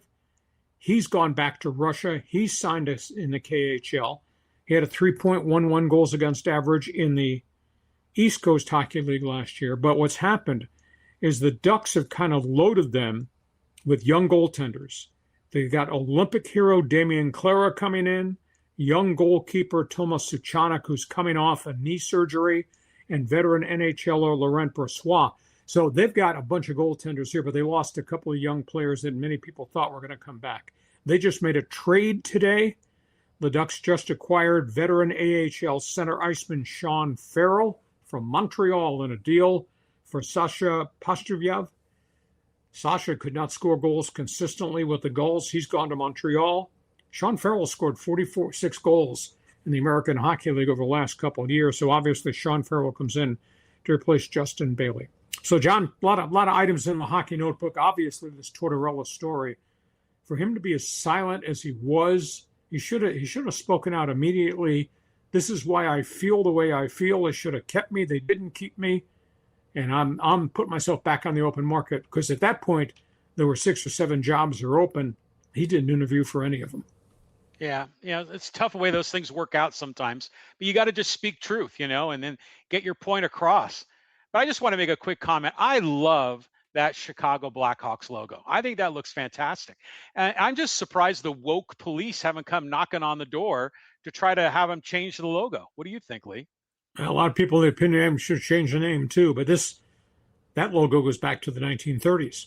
So, Okay, that's all things hockey. Anybody's an NHL fan, Gulls fan, jump in here. Fans Forum chat box is open.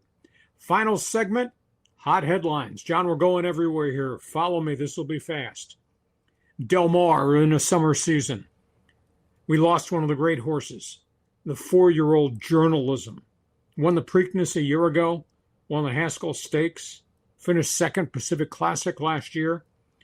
Broke down coming out of the gate, won its final race this past week, and has been retired to stud with ligament damage. Journalism, great horse, retiring out of Del Mar.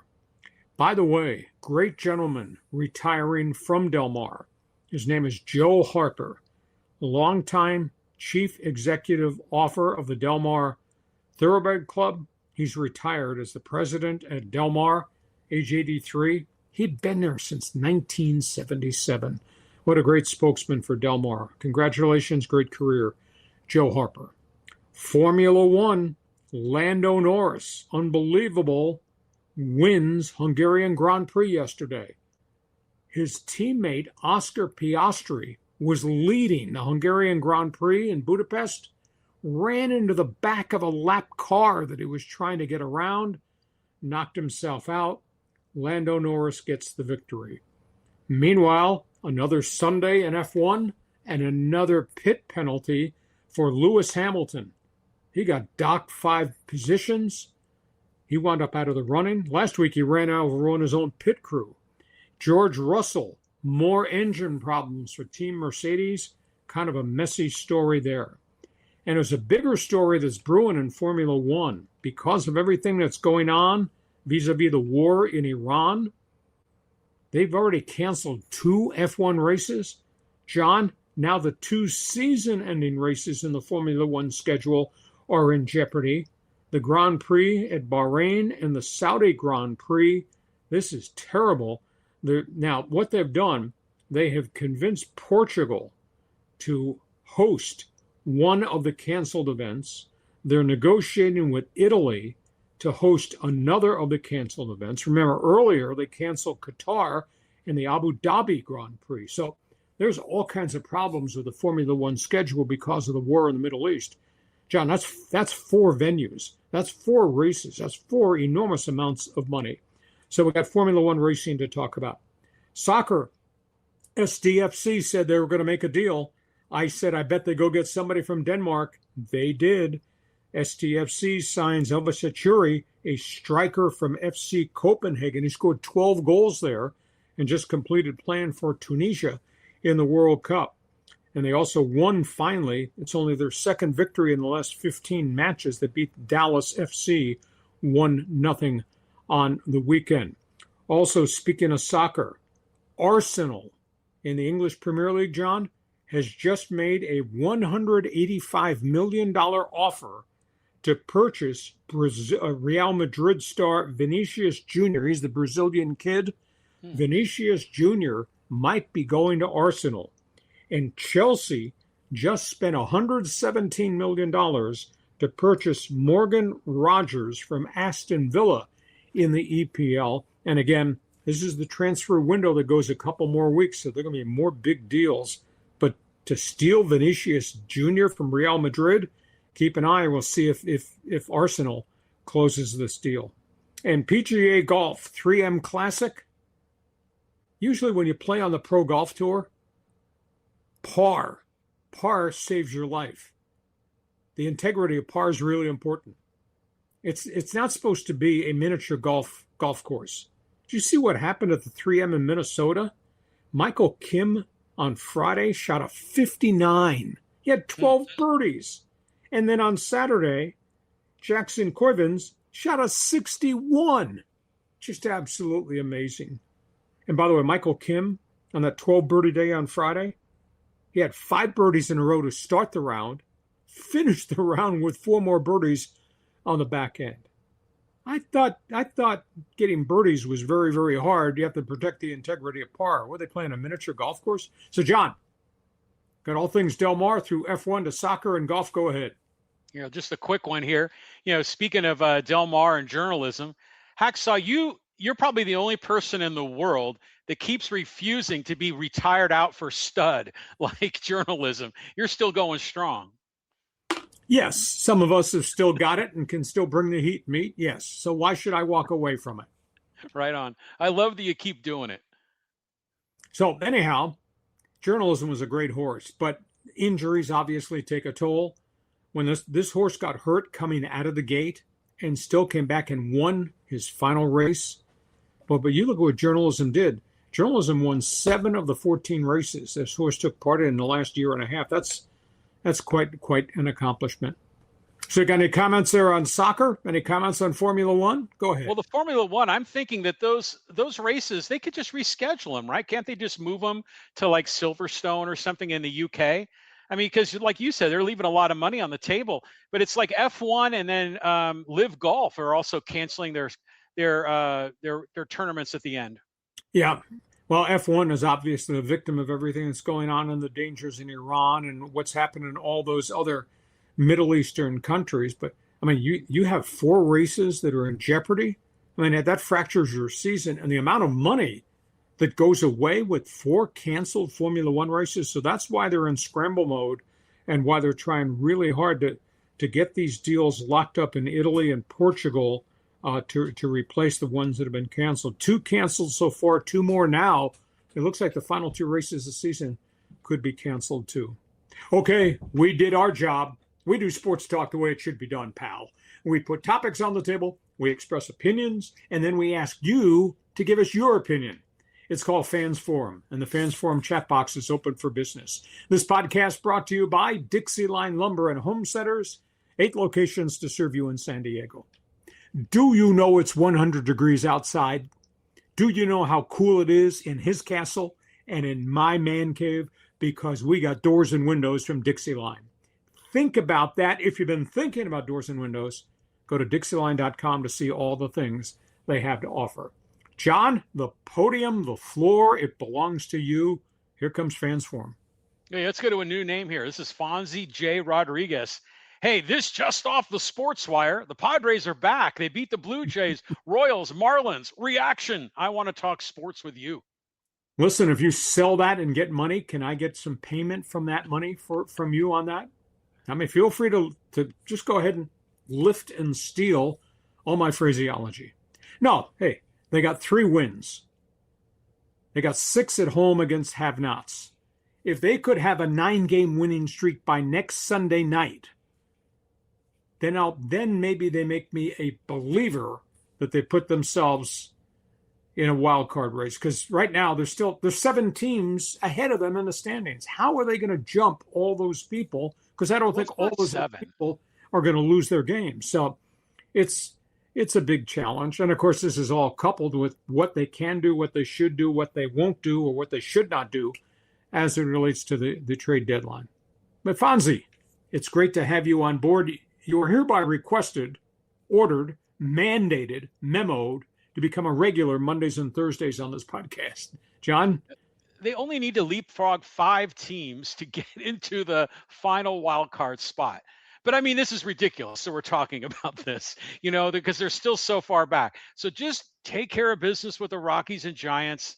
And then maybe there might be reason to trade for AJ to go, all in on some things. But I don't know. It's like this whole season has been square peg, round hole. Everything they've tried to do just doesn't fit.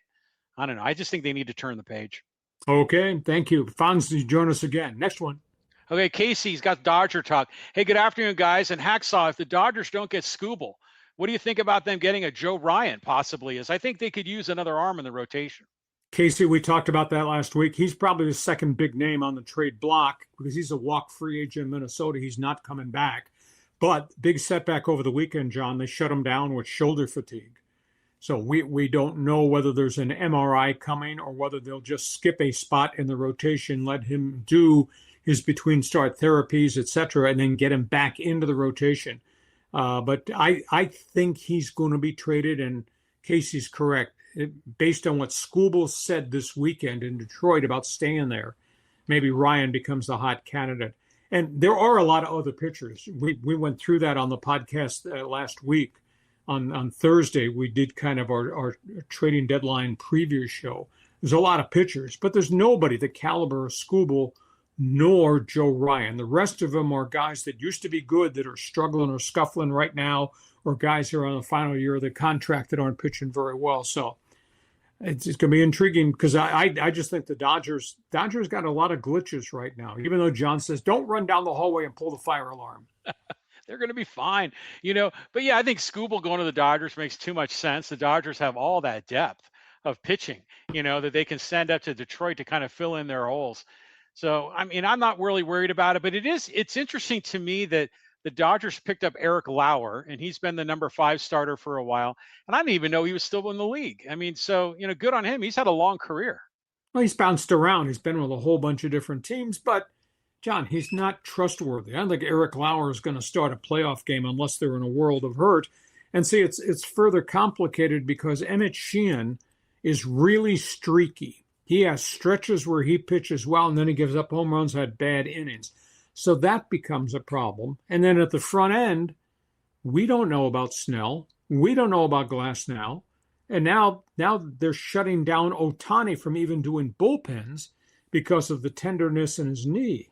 I mean, and Yamamoto can't go out and pitch every game. So I think the Dodgers, they're iffy, and they got nothing in Oklahoma City. They got 5 pitchers on the DL in Oklahoma City, and none of them are ready to come back.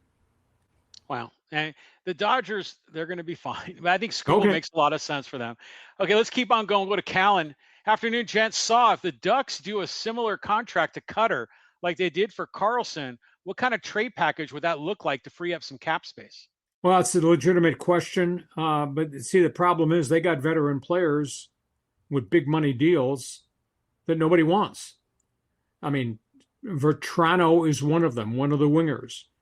Killorn, who's been a very good playoff contributor, he's got decent sized money. Like I'm talking $4.5 or $5 million cap figure. I don't know who wants those guys at that price tag. So that they've got themselves, I think, a significant issue there as to how they're going to move people out to take care of Cutter Gauthier. Now, the fact that $18 million is now the high water mark that was given to Leo Carlson, does that mean they have to start at $18 million plus an additional dollar for Cutter Gauthier? Because that's probably what the agent's going to ask. And how do they fund it? How do they finance it with the hard cap that the NHL has? So I just am of the opinion Pat Verbeek's belligerence in dealing with young players and agents has really come back to haunt him. And I don't know how he's going to create any cap space to make this happen unless he deals one of his top defensemen. So now you get Gauthier, now you got a hole on the back end. So they got a lot of work to get done between now and the end of this coming season. Gauthier owes him one more year on the contract, but you want to get this contract done before he gets into the season, before he becomes a restricted free agent. Okay, let's keep on moving. Let's go to Javi. The Padres ain't winning 9 in a row. You don't play the Marlins 6 more times. No, but you do play the Rockies and you do play the Giants, and the Rockies are the worst in baseball, and the Giants just have an ill-fitting roster, and they're not having a very good season. So, John, I do think it's conceivable they could reel off 6 straight, and they could be 9-0, but the slop on the schedule goes away starting in about a week because they start playing real people again. Well, they do have generally an easier schedule than most teams for the second half. I think it was like number 28 or 29 in MLB in terms of the challenge of their schedule. So they have a possibility here. I'm going to the game Thursday, Padres Giants. So we'll see how they're doing there. But they better at least take care of the Rockies, before they get to the Giants. Do you realistically think having 2 starting pitchers and 11 bulk guys is going to get you in the playoffs? No, I don't think so at all. That's why I keep saying this is the year to sell, because there's so many other teams that are in or think they're in that you can get a lot of value in return. And this ain't the year. There's been too many signals that said there's bad voodoo here. This thing ain't working. Okay, we move on. Okay, here's another Padre one from Mike. Hey, fellas, do you think A.J. Preller was told to hold off on acquisitions in the offseason due to the new ownership coming in? I hear the new owner doesn't even have total control yet. How does that work? Well, the Felicianos have not yet been approved, but baseball now has all the finalized paperwork with the minority holders coming in. And so they've got that. So they'll vote on it. I would assume they'll vote on it in early August. There have been no major acquisitions here in the last 3 years. At the end of the day, the Seidler family put a lid on everything AJ could do in terms of making mega deals, bringing on wild contracts. So that's where we are at this point. I mean, Mason Miller was a great acquisition, but Mason Miller was a young pitcher, and they traded the house away to get Mason Miller, and he's got a very affordable contract. It's not like they were taking on somebody making $20 million a year. So once we get the new ownership in the front door, then we'll have a much better sense as to they're going to pop this budget a little higher, or they're going to let guys go, because they have contracts they can move. They could move Michael King. They could not activate Pivetta, and that would be creating a lot of budgetary space for the offseason. But obviously, you'd be ripping apart the guts of your starting rotation. By doing that, you'd be back to ground zero. So balancing act here, John. And I think the end of the day, the owners have not let A.J. Preller spend any more money. Stammen calls it baseball or pitching chaos.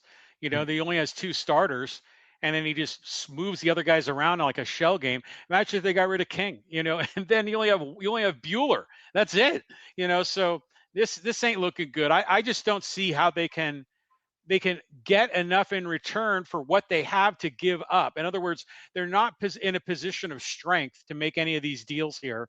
So it'd be wishful thinking for the new owner to say, yeah, AJ, here's $30 million, go to town. I don't think that's happening. I think it sends a bad signal to the community.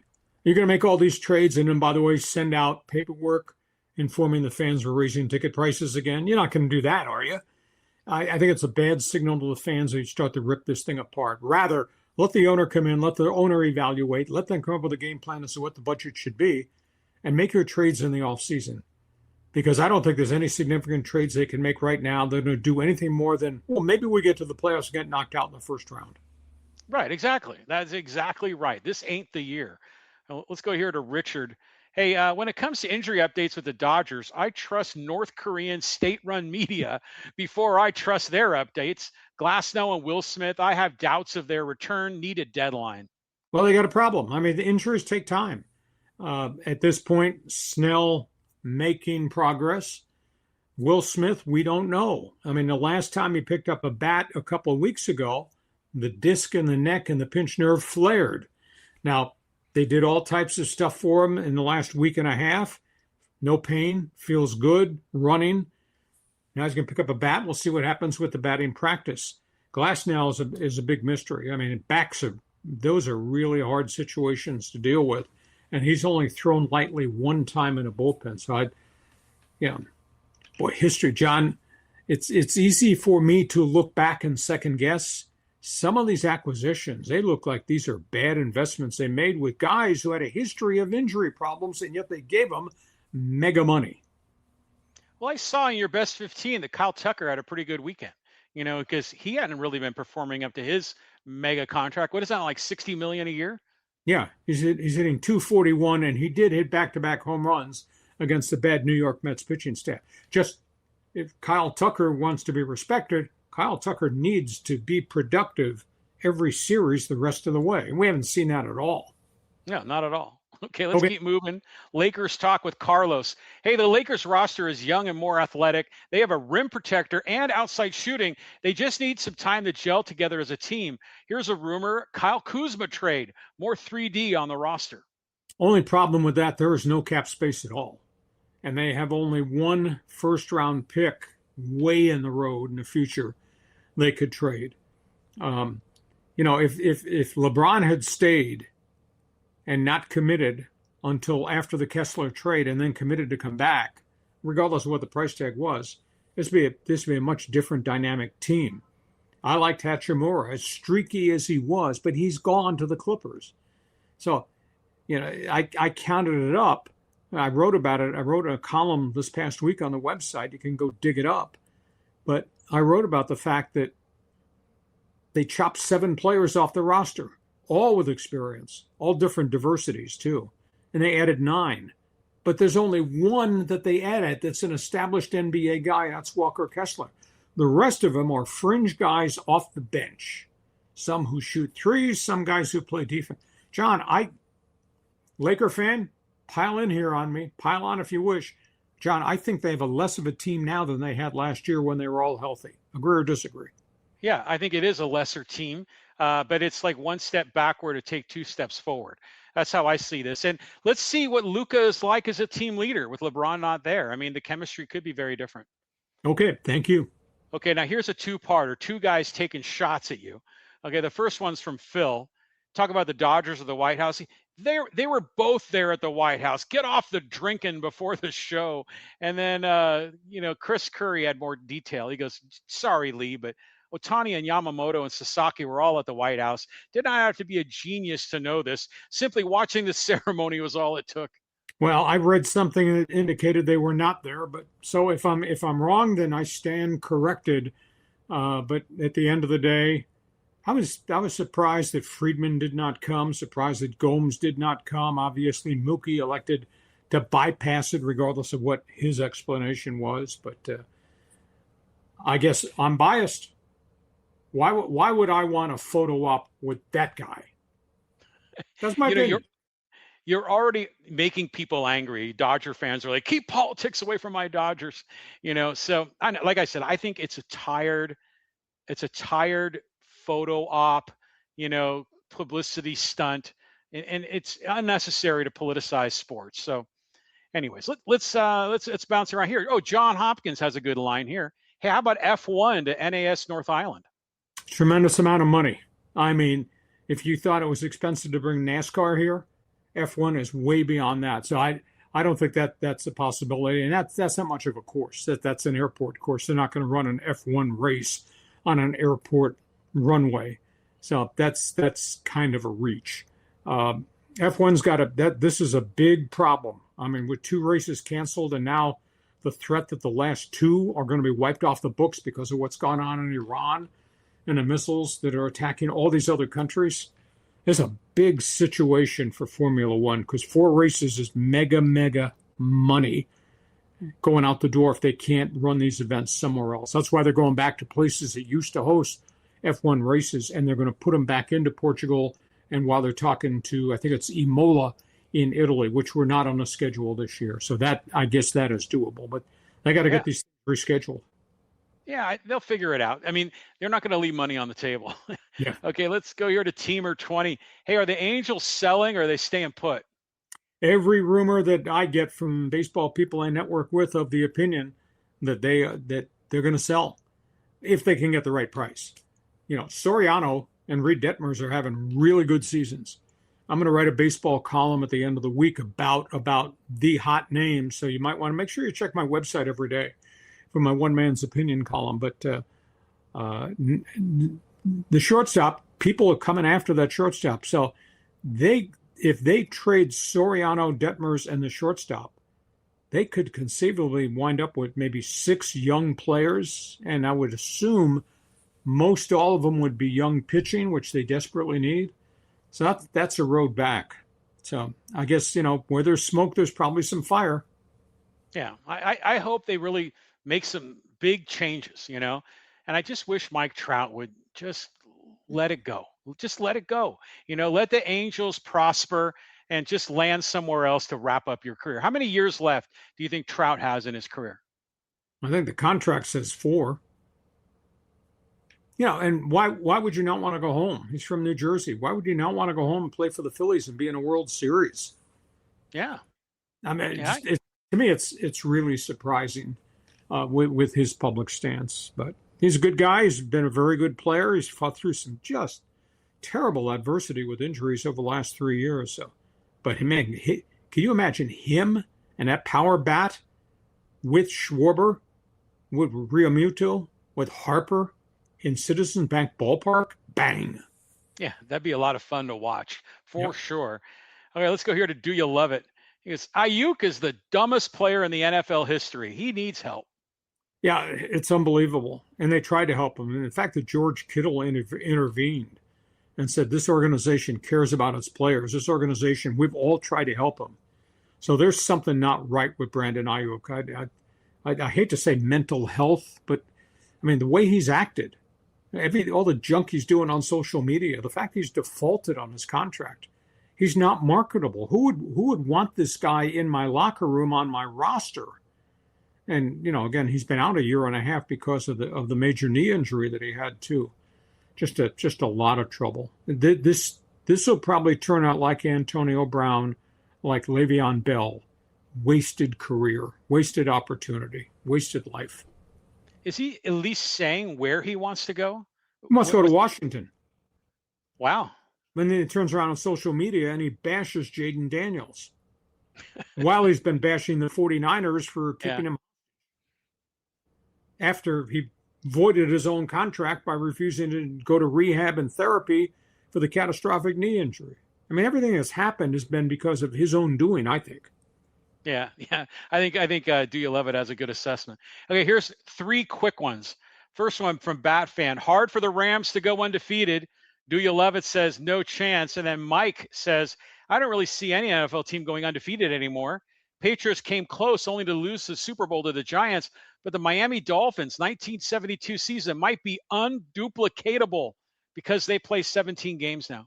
Yeah, I concur with you. Injuries change the whole face, and everybody's going to have injuries. That was such a unique Dolphin season. But that being said, 15-2, 16-1.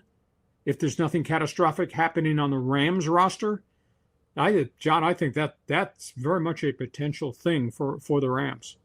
Yeah, they do look good, but that whole division. I mean, the Niners are looking like, tough call for Shanahan, but the Niners are there. The Seahawks are the defending champions, and Arizona's getting a little bit better. So no.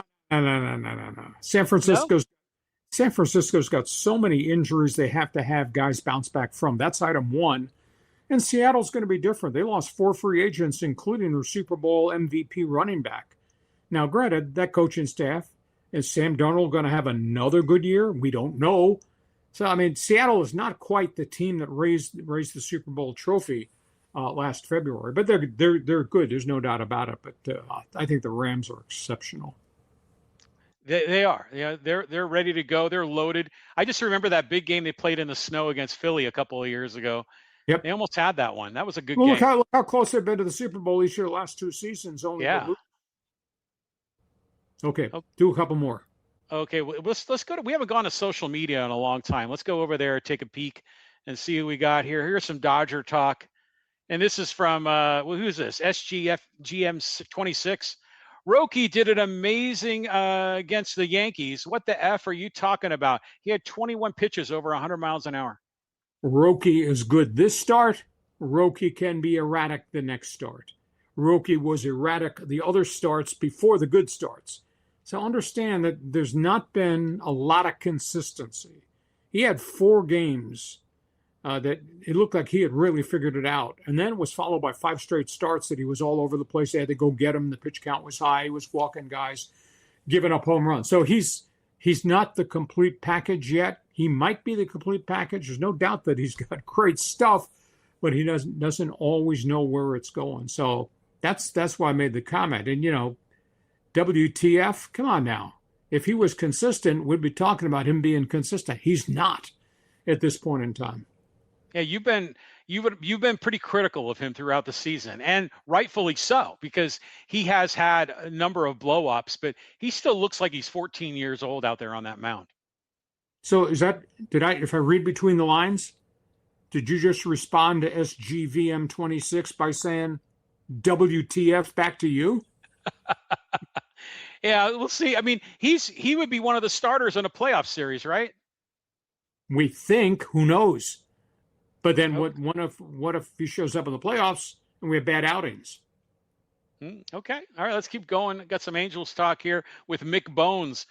I have not heard Hacksaw's voice in some time. This was like a voice from my childhood. Love it. And it's time for Artie to give up and sell the team. The return on investment would still be high, even for a crap franchise. And yes, I'm an Angels fan.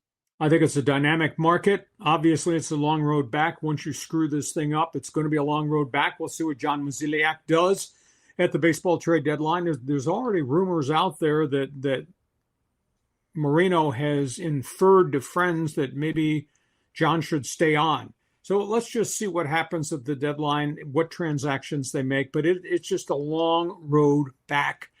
Moreno had great intentions. It got away from him, made bad decisions, hired bad people on top of it. You just can't make mistake after mistake after mistake. The layers of mistakes there and the bad luck with injuries and obviously a couple of tragedies.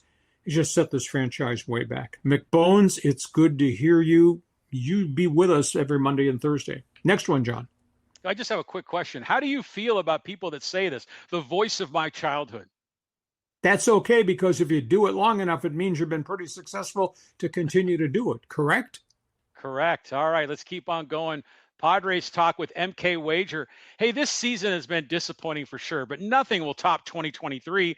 Most fans kind of knew it was going to be difficult to even make the wild card this year, and most leaning towards it being a good possibility. But in 2023, everyone had us making and winning the World Series.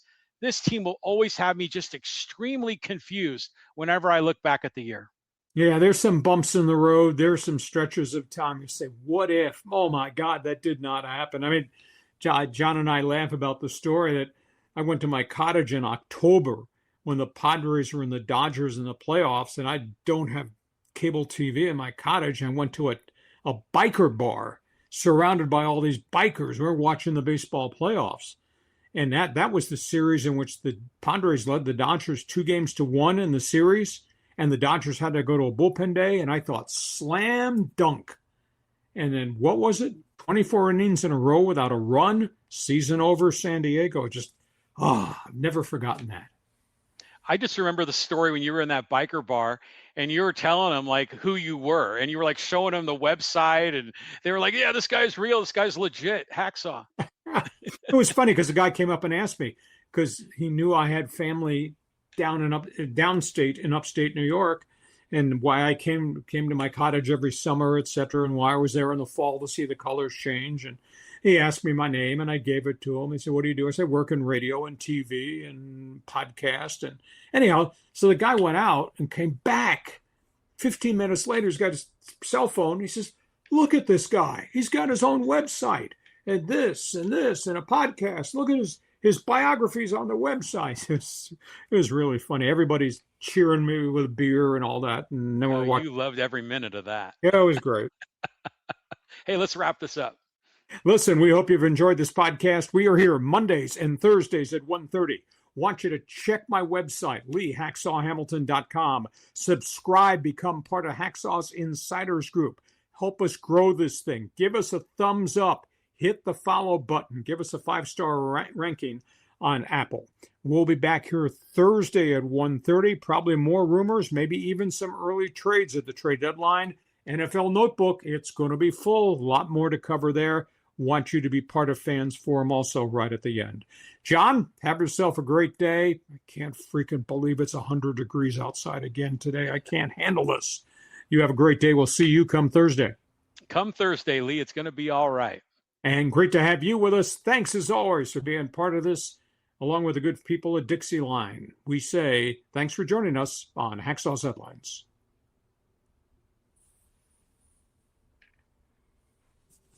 Join us again for Hacksaw's Headlines on YouTube, Facebook, and Twitter. And find the audio version on your favorite podcast app. Touchdown, San Diego! For more content, go to LeeHacksawHamilton.com.